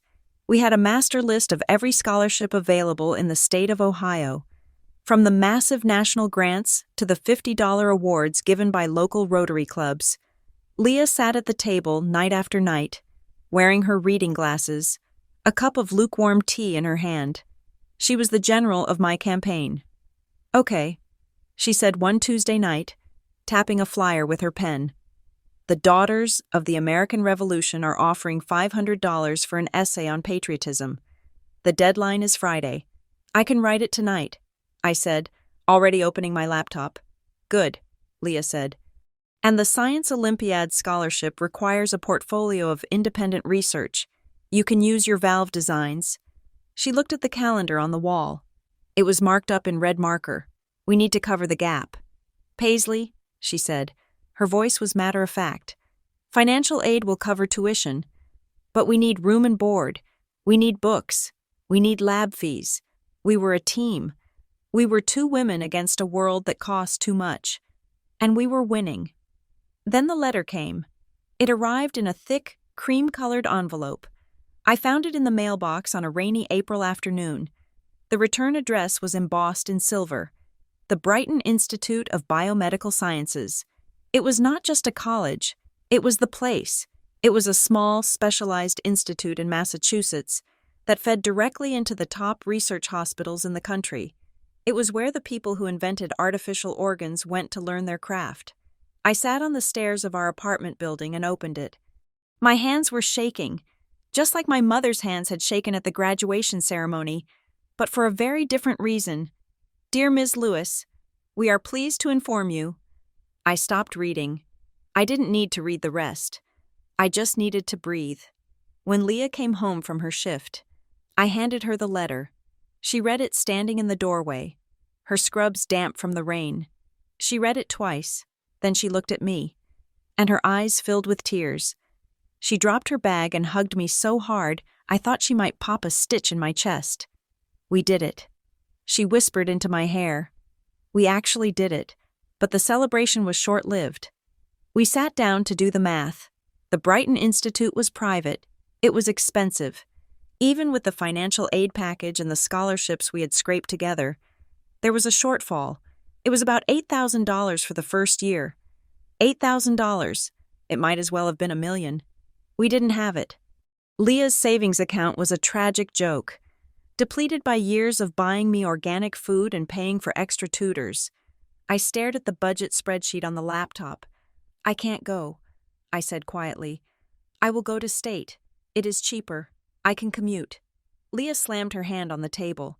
It made Watson the cat jump. "No," she said. Her voice was fierce. "You are not going to state. You are going to the place that matches your brain. But the money." "Leah," I argued, "we don't have it." 2 days later, I came home from school and looked out the window. The parking spot where Leah's Honda usually sat was empty. I frowned. Maybe she was at the store, but then she walked in the front door. She was carrying a grocery bag, and she looked winded. She had walked from the bus stop. "Where is the car?" I asked. Leah started unpacking the groceries. She didn't look at me. "I sold it." She said. I froze. "You what?" "I sold it to a guy in Parma," she said, putting a carton of milk in the fridge. "He gave me $4,000 cash. It is not the whole $8,000, but it is half. We can put it down as a deposit. I can pick up extra shifts on the weekends to make up the rest over the summer." "Leah," I shouted. I was angry, I was furious. "You can't sell your car. How are you going to get to work? The bus takes an hour." Leah turned around. She looked tired. Yes, she had gray hairs that hadn't been there a year ago, but her eyes were clear. "Paisley, listen to me," she said. She walked over and put her hands on my shoulders. That car was a pile of rust. She said, "It was just a machine. It got me from point A to point B." She tapped my chest, right over my heart. "But you? You are the future. You are going to invent things that save lives. Do you think I care about taking the bus if it means you get to go to the place where you belong?" I started to cry. I couldn't help it. "It is too much." I sobbed. "You give up everything for me." Leah pulled me into a hug. "I am investing," she whispered, "and I know a blue-chip stock when I see one." A week before I was set to leave for Massachusetts, we had to finalize the enrollment forms. I sat at the table with a pen, filling out the biographical data. Name. I hesitated. Leah was cooking dinner. She looked over her shoulder. "You know," she said casually, "we never did the adoption paperwork to change your name. You could go to college as Paisley Navarro." I looked at the pen. I looked at the word Lewis. Paisley Navarro sounded nice. It sounded safe. It sounded like I belonged to the woman who had saved me. But then I thought about Mark. I thought about Diane. I thought about the way they had erased me. If I changed my name, I would be helping them. I would be finishing the job they started. I would be disappearing. If I became Paisley Navarro, the girl they abandoned would truly be gone. I gripped the pen tighter. "No," I said. Leah turned off the stove. She looked at me. "No?" she asked. "I want to keep it." I said, "I want to keep Lewis." "Why?" Leah asked gently. "Because," I said, my voice cold and steady, "one day, I am going to be famous. One day, I am going to be in the journals. One day, I am going to be on the news." I looked at Leah. "I want them to see it. If I am Paisley Navarro, they can pretend I died. But if I am Paisley Lewis, if I am the name they threw away, and that name is on a patent, or an award, or a headline, they won't be able to escape me. I want to haunt them with their own name." Leah smiled. It was a sharp, dangerous smile. "Okay," she said. "Paisley Lewis it is. Let's make them regret they didn't trademark it." College was a blur of caffeine and laboratories. I did not go to parties. I did not join a sorority. I lived in the library, while other students were planning their spring breaks. I was petitioning the dean to let me into the graduate-level biofluid mechanics lab. I was hungry. I was starving for knowledge. I devoured every textbook, every lecture. I felt like I was running a race against a ghost. By my junior year, I had secured an internship at the Cleveland Pediatric Research Center. It was prestigious. It was impossible to get into, but I had a letter of recommendation from the Brighton Institute that called me singularly focused. I spent my summer back in Cleveland. Working in the lab, I wasn't fetching coffee. I was running simulations on ventricular assist devices. I was looking at the machines that kept kids like me alive. And I was finding the flaws. One afternoon, the head researcher, Dr. Aris, looked at a modification I had suggested for a pump turbine. He adjusted his glasses. "This increases efficiency by 12%, he said, looking at me with a strange expression. "How did you see this?" I looked at the schematic. "Because I know what it feels like when it isn't efficient." I said, "I know the sound it makes in your ears when the pressure drops." "Doctor." Aris nodded.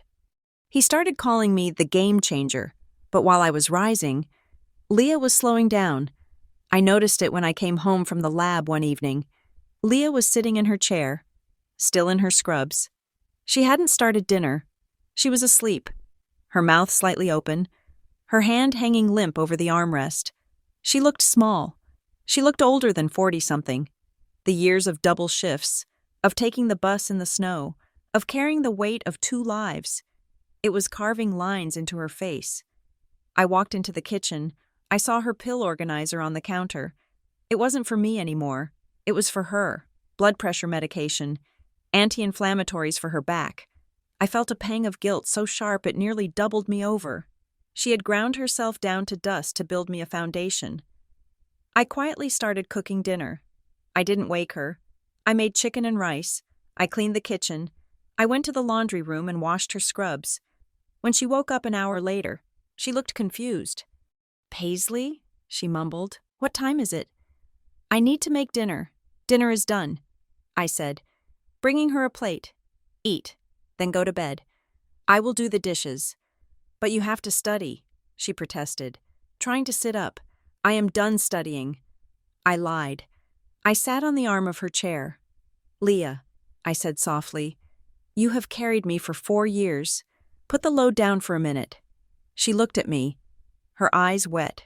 She didn't argue. She ate the food, and for the first time, she let me take care of her. It was a terrifying role reversal. I realized that my success wasn't just for revenge anymore. It was a rescue mission. I needed to get rich enough to retire her before she worked herself into a grave. The breakthrough happened in May of my senior year. I had developed a prototype for a pediatric valve that could grow with the child, reducing the need for repeat surgeries. It was revolutionary.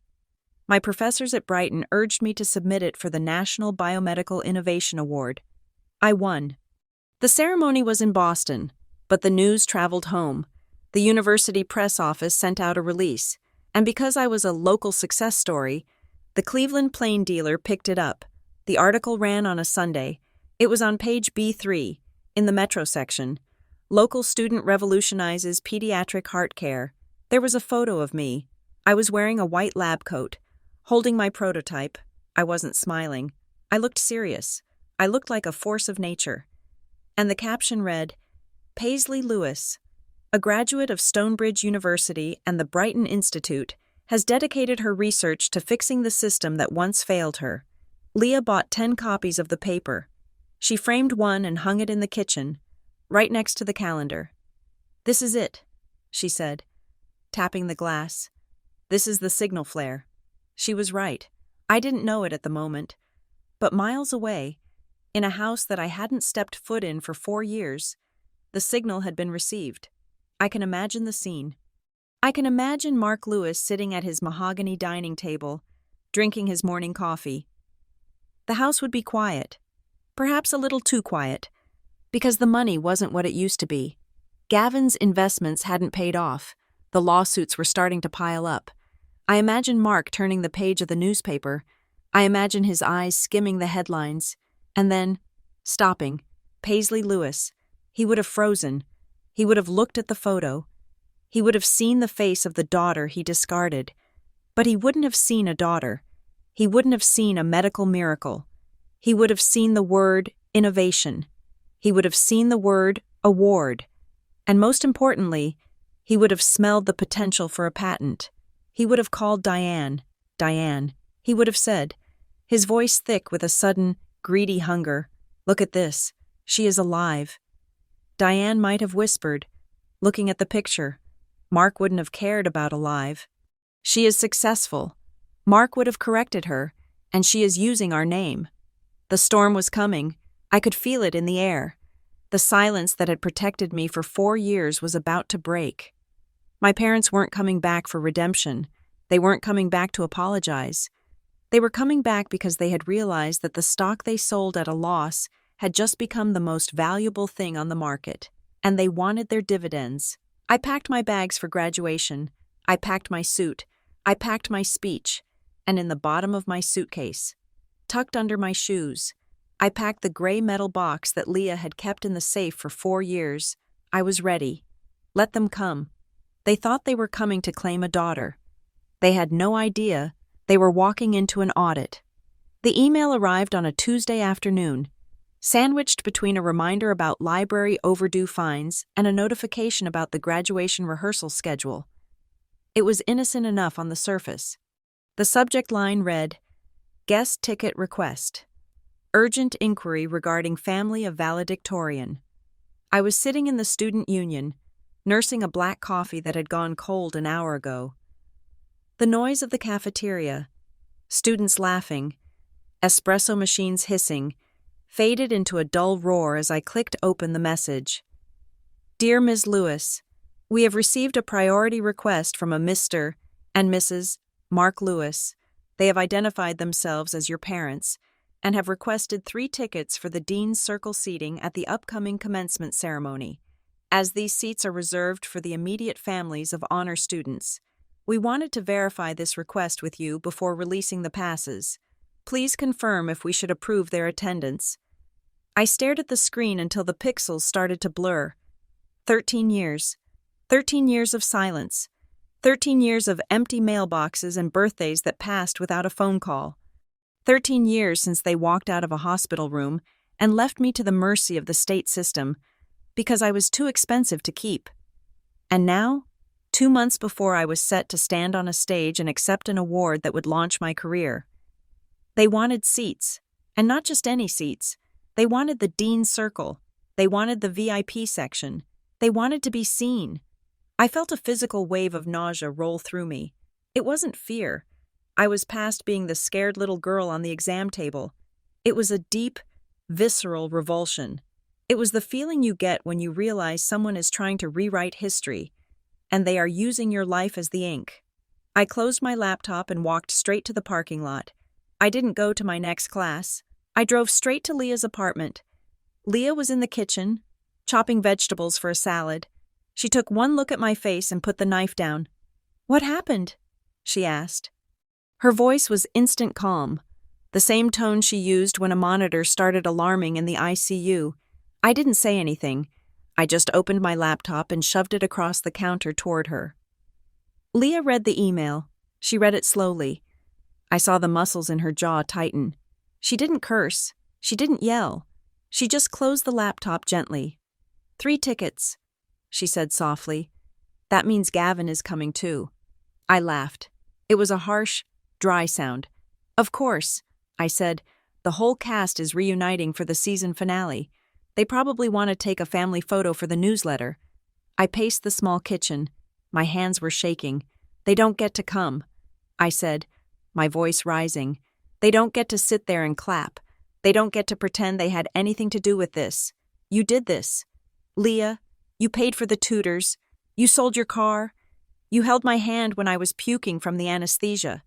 They signed a paper and walked away. Leah watched me pace. She waited until I ran out of breath. "Paisley," she said. I stopped. "You can tell the school no," she said. "You can have them banned from the campus. You can have security turn them away at the gate. I will support you 100%. She walked around the counter and leaned against it, crossing her arms. "But I need you to ask yourself a question." She said, "What?" I snapped. "What do you want them to see?" she asked. I blinked. "What do you mean?" "If you ban them," Leah said, "they will tell themselves a story. They will say you are ungrateful. They will say you are bitter. They will play the victim. They will say, 'Oh, our poor daughter. She is so troubled she wouldn't even let us see her graduate.'" She paused, letting the words sink in. "But if you let them come," Leah continued, "what happens then?" I thought about it. I thought about Mark Lewis sitting in the front row. I thought about Diane seeing me in my gown, the valedictorian medal around my neck.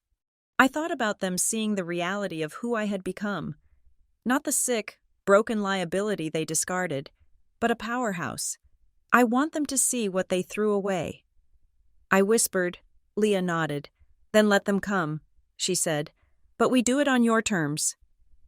I sat down at the table and opened the laptop again. I typed a reply to the event coordinator. My fingers flew across the keys. "Dear Office of Events, please approve the tickets for Mr. and Mrs. Lewis. However, please classify them as general guests. They are not to be given backstage access under any circumstances. Their passes should not grant them entry to the reception area or the staging room. Please ensure security is aware of this restriction. I hit send. I was letting them into the building, but I wasn't letting them back into my life. I thought that was the end of it. I thought it was just a case of misplaced parental guilt, or maybe a desire to bask in reflected glory. I was wrong. It wasn't about glory. It was about the ledger. A week later, Marianne Brooks called. We hadn't spoken formally in a few years, though she always sent a card at Christmas. But when I saw her name on my phone, I knew it wasn't a social call. "Paisley," she said, skipping the pleasantries. "I heard about the ticket request. Word travels fast." I said, "It does when you are a ward of the state who made the newspapers." Marianne said, "Listen to me. I did some digging. I still have access to certain databases, and I have friends in the county clerk's office." I sat up straighter. "What did you find? You need to know the context of why they are resurfacing." Marianne said, her voice was grim, "The Lewis family is not doing well. Paisley. In fact, they are drowning." I frowned. "That's impossible. Mark is a vice president at his firm. They have the house in Bay Village. They have the trust fund. Marianne corrected, past tense. She rustled some papers on the other end of the line. "Gavin never made it to the pros," Marianne said. "He washed out of college ball in his sophomore year. Injury? No. Academic probation and a gambling problem." I felt a shock of cold surprise. "Gavin? The golden boy?" "It gets worse," Marianne continued. "Mark tried to bail him out. He liquidated the trust fund, the one that was supposed to be untouchable, to pay off Gavin's debts. Then Gavin convinced Mark to invest in some cryptocurrency scheme that turned out to be a rug pull. They lost nearly everything. I listened in silence. The $200,000, the money Mark had said he couldn't burn on my heart surgery. He had burned it anyway. He had just thrown it into a different fire. "They are leveraging the house," Marianne said. "They are facing foreclosure proceedings if they don't come up with a significant sum in the next 6 months. And Mark is facing an internal audit at his company. Rumor has it he borrowed against his pension. So they are broke." I said. "They are desperate," Marianne said. "And then they open the newspaper and see you, the daughter they abandoned, the daughter who just won a national award, the daughter who is about to be a biomedical engineer with patents pending." I felt a laugh bubble up in my throat, but it wasn't funny. It was horrifying. "They aren't coming to apologize," I said. "They are coming to prospect. They see you as a lifeline." "Paisley," Marianne warned. "They think enough time has passed. They think they can play on your emotions. They think you are young and naive and desperate for a mommy and daddy. They want to get their hooks back in before you sign your first big contract." I thanked Marianne and hung up. I sat in the blue room of Leah's apartment, the room painted with love and spare change, and stared at the wall. It made perfect sense. They had treated me like a financial transaction 13 years ago. Why would they treat me any differently now? I was just an asset that had unexpectedly matured. Then the messages started. First, it was a voicemail. My phone buzzed during a lecture. An unknown number. I listened to it later. Walking across the quad. "Paisley. Hi. It's Mom." Diane's voice. It was softer than I remembered. It sounded fragile. It was the voice of a woman who was trying to sound harmless. "We heard about the graduation. We are so proud. I know. I know it has been a long time. We have missed you so much. Life has been complicated, but we always knew you were special." I stopped walking. I stood under an oak tree, pressing the phone to my ear. "We just want to see you. Honey, we want to be a family again. And, well, I saw the award. That is incredible work. I assume that comes with a grant? Or a stipend? You must be doing very well for yourself. Anyway, call me back. Love you." The pivot was so clumsy it was almost insulting. "We missed you. Do you have money? Love you."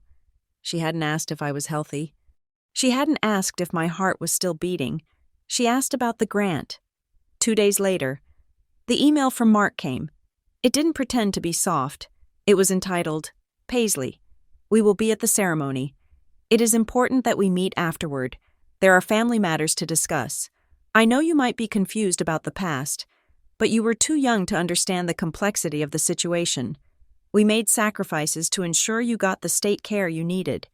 We did what we had to do to keep the family afloat. Now that you are an adult, it is time to put childish grudges aside. Blood is thicker than water. We are a team, and right now, the team needs to pull together. We have supported you in spirit all these years, and now we expect you to do your part. Dad, supported in spirit. I read the email 3 times. The audacity was breathtaking. He was rewriting the abandonment as a sacrifice. He was claiming credit for my survival, and he was demanding I do my part. He was gaslighting me. He was trying to make me doubt my own memory. He was trying to make me feel guilty for existing while they struggled. I felt a crack in my resolve. Could I be wrong? Was it really that bad? Maybe they did think they were saving me? I needed to stop the spinning in my head. I went home. Leah was at work. The apartment was quiet. I went into Leah's bedroom. I pulled the chair over to the closet. I reached up to the top shelf and pulled down the gray metal box. I hadn't touched it in 4 years. It was heavy. I carried it to the kitchen table. I went to my keychain and found the small silver key Leah had given me the night we investigated the debt. I unlocked the box. The smell of old paper drifted out. I took out the documents. There it was, the surrender form. Reason: financial hardship/economic burden. I traced the check mark with my finger. I took out the credit report. The date: January 24th. The guarantor: Mark Lewis. The transfer of debt: $12,000. I took out Marianne's notes. Doctor: Hale confirms they asked for the total cost before asking about survival rates. I read them all. I read every line. The gaslight flickered and died. Mark wasn't a noble father who had made a hard choice. He was a fraudster who had tried to stick a 13-year-old girl with his bills. Diane wasn't a grieving mother. She was an accomplice who cared more about her country club reputation than her daughter's life. They hadn't supported me in spirit. They had bet against me, and now that I had won the hand, they wanted to claim the pot. I put the papers back in the box, but I didn't lock it. I left the lid open. I wasn't going to reply to Mark's email. I wasn't going to call Diane back. I was done with private conversations. I looked at the calendar on the fridge. Graduation was in 2 weeks. I was the valedictorian. That meant I had a speech. I had written a draft already. It was a standard speech. It talked about hard work, about the future of medicine, about the support of the faculty. It was nice. It was polite. It was safe. I walked over to the trash can and threw the draft away. I went back to the table. I looked at the open safe. I looked at the evidence of their betrayal. Leah had told me once, the best revenge is becoming someone they can't afford to ignore. She was right, but there was a second part to that. Once they can't ignore you, you have to tell them the truth they have been avoiding. I pulled a fresh notebook toward me. I picked up a pen. I wasn't going to rant. I wasn't going to scream. I was going to do what I had been trained to do. I was going to present the data. I was going to lay out the case findings. I would let them come to the graduation. I would let them sit in their VIP seats. I would let them wear their expensive suits and their fake smiles. And then, I would stand at the podium, and I would give them exactly what they asked for. They wanted to be recognized as my family? Fine, I would recognize them. I would tell the story of how I came to be standing on that stage. I would tell the story of the abandonment, the debt, the foster system, and the woman who actually saved me. I would tell the truth. And because there would be 6,000 people watching, and cameras rolling, and reporters in the room, they wouldn't be able to interrupt. They wouldn't be able to spin it. They wouldn't be able to hide. I wrote the first line of my new speech. Good evening. My name is Paisley Lewis, and everything you think you know about my success is a lie. I smiled. It was a cold, sharp smile. I closed the notebook. Let them come. I was ready to close the deal. The waiting room behind the main stage of the Stonebridge University Auditorium was a chaotic hive of nervous energy. Students were pacing back and forth, muttering opening lines to themselves, adjusting their tassels, and checking their phones for the 100th time. The air smelled of hairspray, dry cleaning chemicals, and anxiety. I stood in the corner, near a heavy velvet curtain that separated us from the cavernous hall beyond. I was wearing the full academic regalia, the long black gown that flowed to my ankles, the heavy hood lined with crimson and gold satin that signified the Department of Biomedical Sciences, and the square mortarboard cap that sat level on my head. My hands were cold. I rubbed them together, feeling the friction of skin against skin, but the chill remained. It was not the cold of fear. I knew what fear felt like. I had lived with it for 13 years. I knew the trembling, suffocating panic of lying on a gurney while strangers discussed your survival odds. This was not that. This was the cold clarity of a sniper waiting for the wind to settle. This was the temperature of focus. I reached into the pocket of my dress under the gown and touched the small, folded piece of paper. It was my speech, the real one, the one that wasn't approved by the faculty review board, the one that was going to set the record straight.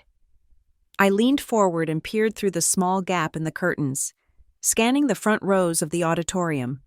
The dean's circle seating was right in the center, the prime real estate reserved for the families of the highest-achieving students.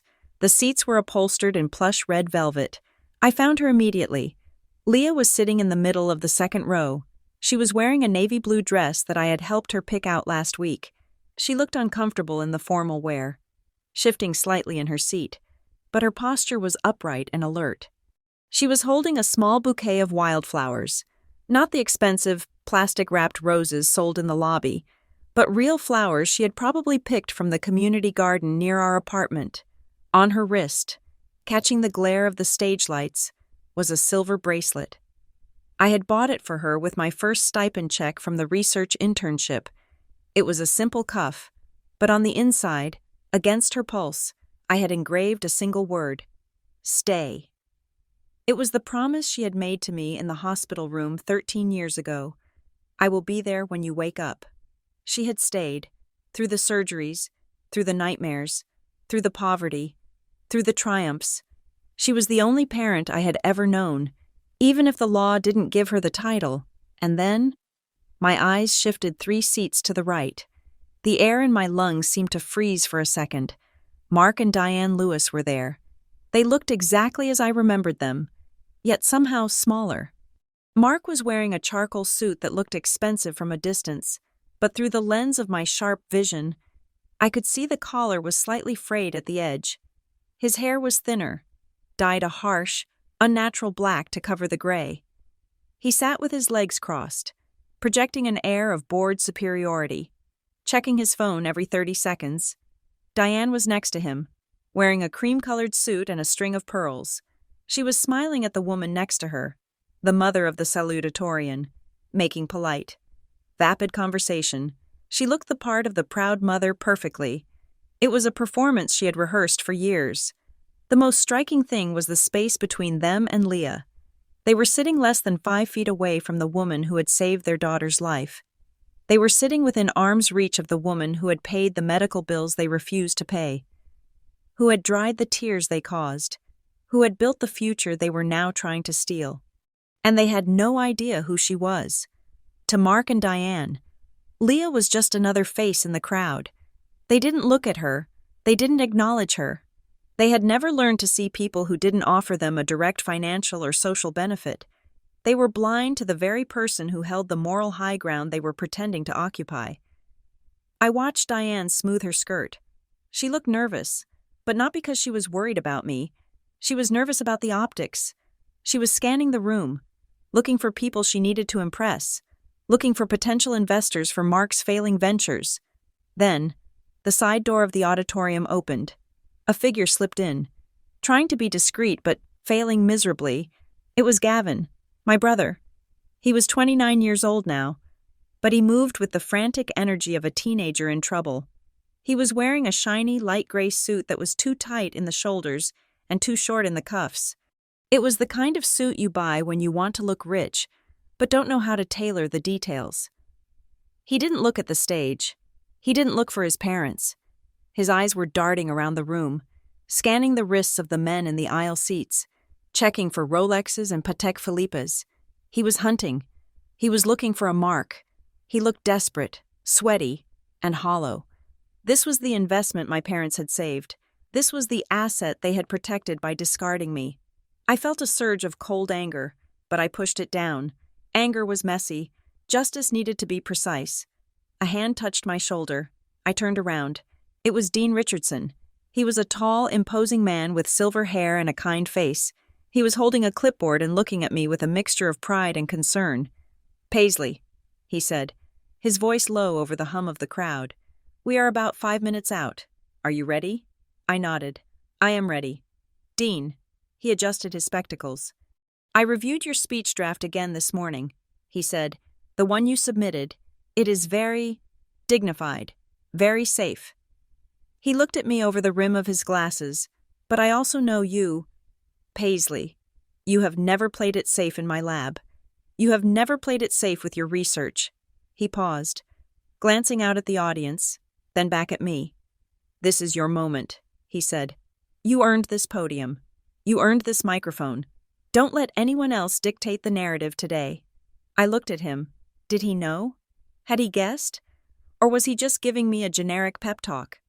"It is not just my moment," I said quietly. "It is the moment of the person who saved me. And she deserves the truth to be on the record." The dean smiled, a small, knowing smile. "Then make it count," he said. He turned to walk away, but stopped. "Oh, and one more thing," he whispered. "The announcement regarding the new scholarship fund. The board has approved the anonymity clause you requested. We will announce it as the anonymous donor for now, as you asked." "Thank you," I said. The twist was waiting in the wings, just like me. My parents thought they were coming to a graduation to network. They didn't know they were sitting in a room where a new financial power was being born. I had used the money from my first patent licensing deal, a deal I had signed 3 months ago with a major medical device manufacturer, to establish a seed fund. The check I had written to the university was for $50,000. $50,000. It was the exact amount of the credit line Mark Lewis had fraudulently opened in my name 13 years ago. It was the exact price tag he had put on my financial ruin. I was giving it back to the universe. I was turning their greed into someone else's survival. The fund was earmarked for students who had aged out of the foster care system. The lights in the staging area dimmed. The orchestral music swelled from the pit. The ceremony was beginning. "Please take your places," the stage manager whispered into his headset. I moved to the front of the line. As the valedictorian, I led the procession of honor students. I stepped out from behind the curtain. The light hit me. It was blindingly bright, white and hot. For a second, I couldn't see anything. I just felt the heat on my face and heard the roar of applause. I walked. Left foot, right foot. My heart was beating against my ribs. Thump, thump, thump. 13 years ago. Doctor Hale had told my parents that this sound was a ticking time bomb. He had told them it was a defective engine that would bankrupt them. Now, it sounded like a drum. It sounded like a victory march. It was the strongest thing in the room. I walked up the stairs to the stage. My gown billowed around me. I took my seat in the center chair, the one reserved for the top of the class. I looked out at the audience again. My eyes adjusted to the glare. I saw Diane clearly now. She was clapping. Her hands were high in the air, performing enthusiasm. She was leaning toward Mark, whispering something, pointing at me. She looked delighted. She looked like she was already calculating how to phrase the caption on the Facebook photo she would post later. "So proud of our daughter." She had no idea that the girl on the stage was looking at her not as a mother, but as a defendant. The ceremony moved quickly. Speeches were made, diplomas were handed out, names were called, and then it was time. Dean Richardson walked to the podium. He adjusted the microphone. The room went silent. "We come now to the presentation of the valedictorian," the dean announced. His voice boomed through the speakers. Diane straightened up in her seat. She poked Mark. Mark put his phone away and sat up. buttoning his jacket. They were ready for their close-up. The student we honor today has achieved a perfect 4.0 grade point average, the dean read. But numbers do not tell her story. He looked down at his notes. She came to us with a history that would have broken the strongest among us. She entered the foster care system at the age of 13, facing a life-threatening medical condition without the support of a biological family. I watched Diane. Her hands, which had been clapping a moment ago, stopped moving. They hovered in midair, frozen. Her smile faltered. It didn't disappear, but it twitched. She tilted her head, confused. Foster care system? She must have thought, why is he mentioning that? That is private. That is supposed to be a secret. She glanced at Mark. Mark was frowning. He looked annoyed, like someone who had just heard a waiter announce the wrong special. Despite undergoing 3 open-heart surgeries, the dean continued, she not only survived, but dedicated her intellect to mastering the very technology that keeps her heart beating. She has already secured 2 patents for pediatric cardiac devices. She has been published in the New England Journal of Medicine. Diane's face went pale. The color drained out of her cheeks as if someone had pulled a plug. She realized it. She realized that the narrative she had built, the story of the tragic but necessary sacrifice, was not the story the world was hearing. The world was hearing about a survivor, and survivors imply that there was something, or someone, they had to survive. She looked at me. I was sitting on the stage, looking straight back at her. I didn't smile. I didn't wave. I just held her gaze. It was a connection of absolute, terrifying truth. She saw the eyes of the 13-year-old girl she had left in the exam room. She saw the knowledge. She saw the judgment. Mark was shifting in his seat. He looked uncomfortable. He looked around to see if anyone else was noticing the tension. He saw Leah sitting 3 seats away. Leah was crying. She wasn't hiding it. Tears were streaming down her face, and she was clapping silently, her hands pressed to her heart. And for the first time, Mark really looked at her. He saw the woman crying for his daughter. He saw the woman wearing the bracelet. He saw the love radiating off her like heat, and he shrank. He physically seemed to collapse into his suit. The dean looked up from his paper. "Please welcome to the podium," the dean said, his voice ringing out like a gavel. "The valedictorian of the class of 2026. Diane held her breath. Mark gripped the armrest of his chair until his knuckles were white. Ms. Paisley Lewis. The name echoed through the hall. Diane flinched. It was a visible, violent jerk of her body. It was as if the name itself was a physical blow. She froze, her mouth slightly open, her eyes wide with a sudden, dawning horror. She wasn't just hearing a name. She was hearing a resurrection. The applause exploded. 6,000 people stood up. The sound was like thunder, but inside the bubble of silence where my parents sat, there was no applause. There was only the deafening sound of their own sins coming home to roost. I stood up. I smoothed my gown. I walked to the podium. I gripped the sides of the wooden stand. I looked out at the sea of faces. I looked at the cameras broadcasting the event live. I looked at the reporters in the press box, and then I looked down at the front row. I looked at Diane, who was frozen in her terror. I looked at Mark, who was sweating in his expensive suit. I looked at Gavin, who was staring at me with his mouth open. Realizing too late that the sister he ignored was the most powerful person in the room, and I looked at Leah, who was nodding at me, whispering, "Stay, stay." I took a breath. It was time to open the ledger. The dean's voice boomed through the auditorium speakers, reverberating against the high ceiling like a thunderclap. Valedictorian, Paisley Lewis. The name hung in the air for a fraction of a second, a suspended note before the resolution. Then, the silence shattered. The audience erupted. 6,000 people rose to their feet in a wave of black gowns and colorful Sunday bests. The applause was a physical force, a wall of sound that hit me in the chest. I stood at the podium, gripping the polished wood edges until my knuckles turned white. I looked down at the front row. The reaction there was not a celebration. It was a tableau of horror. Diane sat frozen, her hands suspended in midair, caught in a clap that would never finish. Her face was a mask of shock. The color drained away, leaving her skin looking like old parchment. Her eyes were wide, fixed on me, trying to reconcile the image of the discarded daughter with the young woman commanding the room. Mark looked as if he had been struck.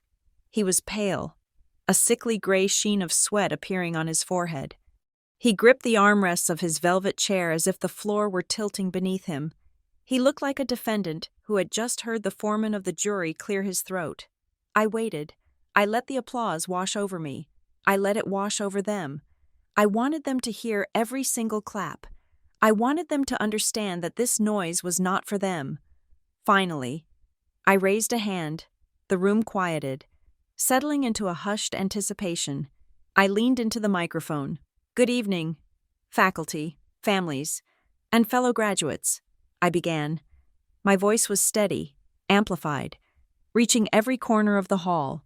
"We are here to celebrate success. We are here to talk about the future. But before we look forward, I need to look back." I paused. I looked directly at Mark. 13 years ago. I sat in a room that smelled of antiseptic and fear. I said, I was 13 years old. I had just been told that my heart was failing. I was told I needed 3 surgeries to survive.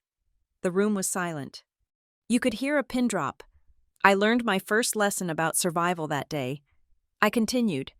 I learned that biology is not a binding contract. I learned that sometimes, the people who leave you behind are the very people who gave you their name.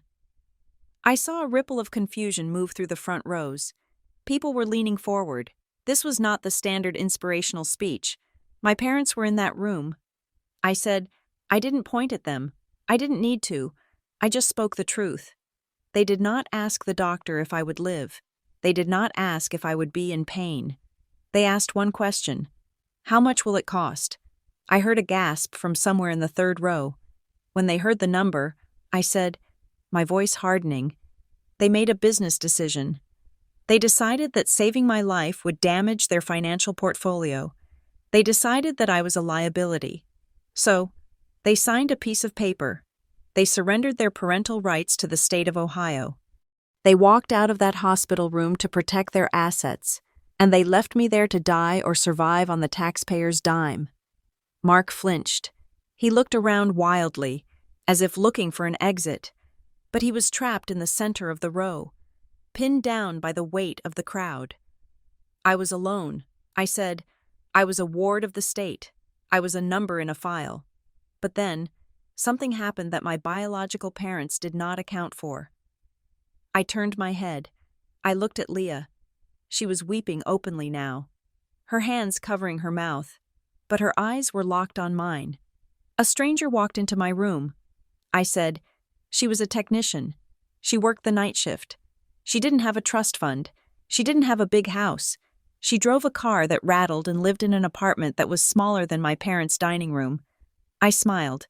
It was the first time I had smiled since stepping on stage. She didn't look at me and see a bill. I said, she saw a human being. She took me home.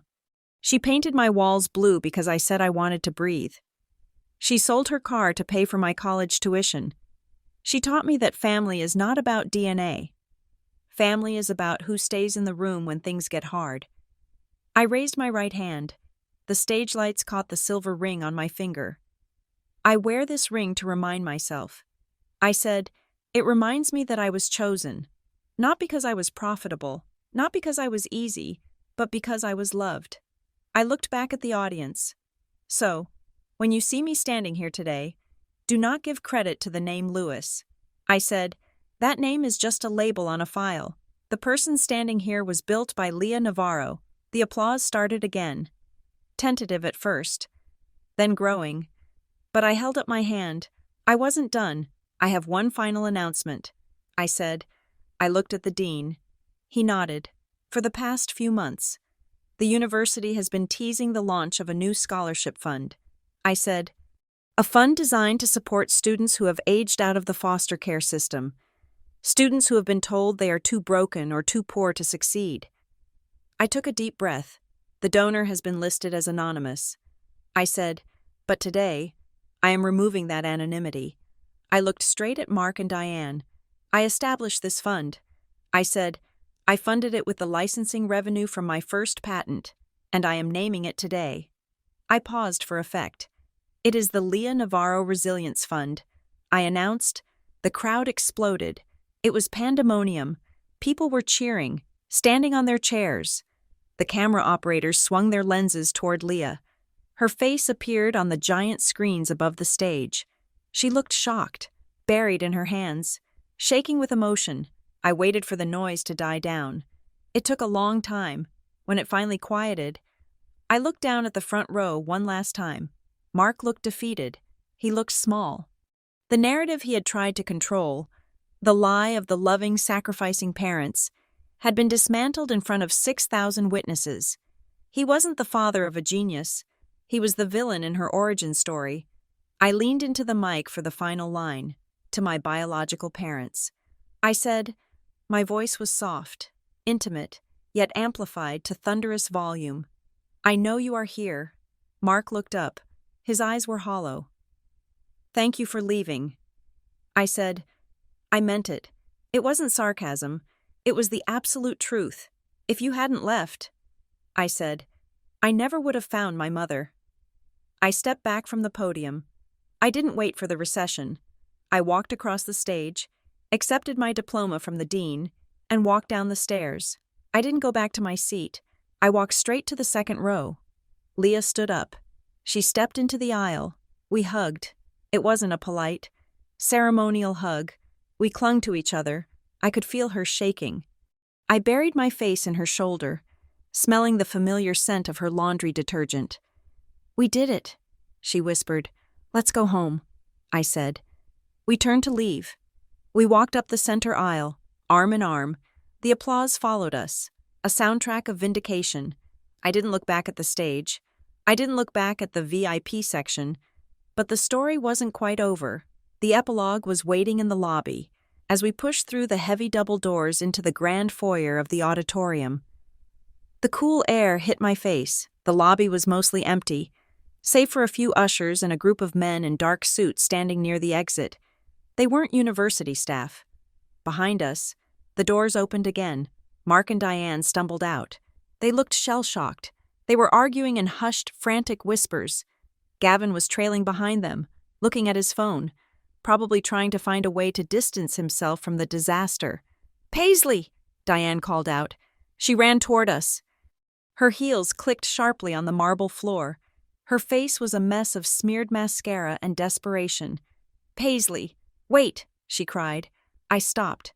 I turned around. Leah stood beside me, her hand gripping my arm. Diane stopped a few feet away. Mark caught up to her, panting slightly. We need to talk, Diane said, her voice trembling. That speech. Paisley, how could you? In front of everyone? We have a reputation. I looked at her. It was incredible. Even now, after everything, she was worried about her reputation. You have a reputation. I agreed, and I just corrected it. Mark stepped forward. He tried to summon his old authority, the voice he used to use to command boardrooms. You are ungrateful, he spat. We gave you life. We made a hard choice. And this is how you repay us? By humiliating us? We are still your legal parents. Actually, a voice said from the side. You are not. David Thorne stepped out from behind a pillar. He was wearing his rumpled suit, holding a briefcase. Next to him stood two men, process servers. Mark froze. Who are you? David smiled. It wasn't a nice smile. I am Leah's lawyer, David said, and these gentlemen are from the district attorney's office. One of the men stepped forward. He held out a stack of papers. Mark Lewis?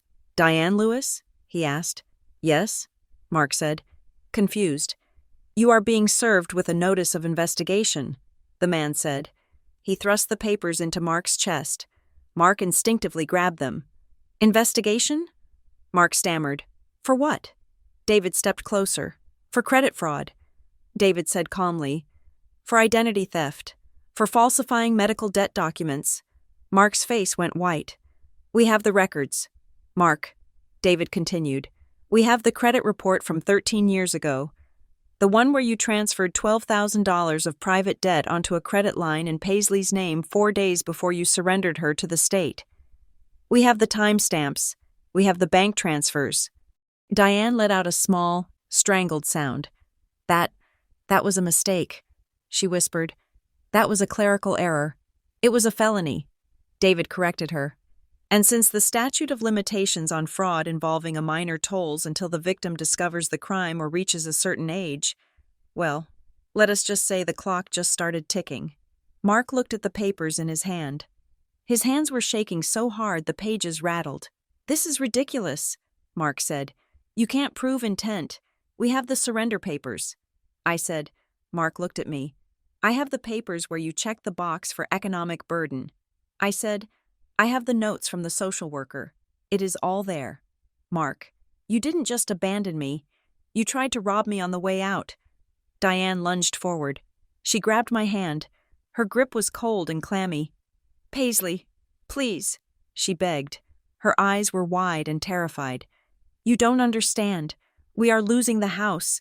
The bank is foreclosing next month. Gavin lost everything. We have nothing left. If you do this, if you sue us, we will be on the street. She squeezed my hand. We are family. She whispered, You have money now, the scholarship. You have millions. You can help us. You can make this go away. Please, just one check. That is all we need. I looked at her hand on mine. It was the hand of a stranger. I gently, but firmly, pulled my hand away. I looked at Diane. I looked at Mark. I looked at Gavin, who was backing away toward the door, trying to disappear. You taught me a very important lesson, I said. Diane looked hopeful. About forgiveness? She asked. No, I said, about investment. I stepped back, standing closer to Leah. You taught me that you don't throw good money after bad. I said, You taught me that when an asset is a liability, you cut it loose. Diane flinched as if I had slapped her. I am doing exactly what you did. I said, I am protecting my future from a bad investment. I looked at Mark. Good luck with the audit. I said. I turned to Leah. Ready? I asked. Leah smiled. She took my arm. Ready, she said. We walked out of the lobby. We walked out into the bright sunlight of the afternoon. Behind us, I heard Diane sobbing. I heard Mark shouting at the process server. I heard the sound of a house of cards finally collapsing under its own weight. I didn't look back. I didn't feel a pang of regret. I didn't feel a shred of guilt. I just felt the weight of the gray metal box lifting off my shoulders. I had carried it for 13 years. Now, it was theirs to carry. I squeezed Leah's arm. Ice cream? I asked. Leah laughed. Ice cream, she agreed. We walked toward the parking lot. 2 women who had built a family out of scrap metal and blue paint, leaving the ruins of the past behind us where they belonged, in the rearview mirror. Thank you so much for listening to my story. I hope it reminded you that family is something you make, not just something you are born into. Please leave a comment below and let me know where you are listening from. I would love to hear your thoughts and connect with you all. If you enjoyed this story, please subscribe to the Lucy Revenge Stories channel, like this video, and hit that hype button so we can share this journey with even more people.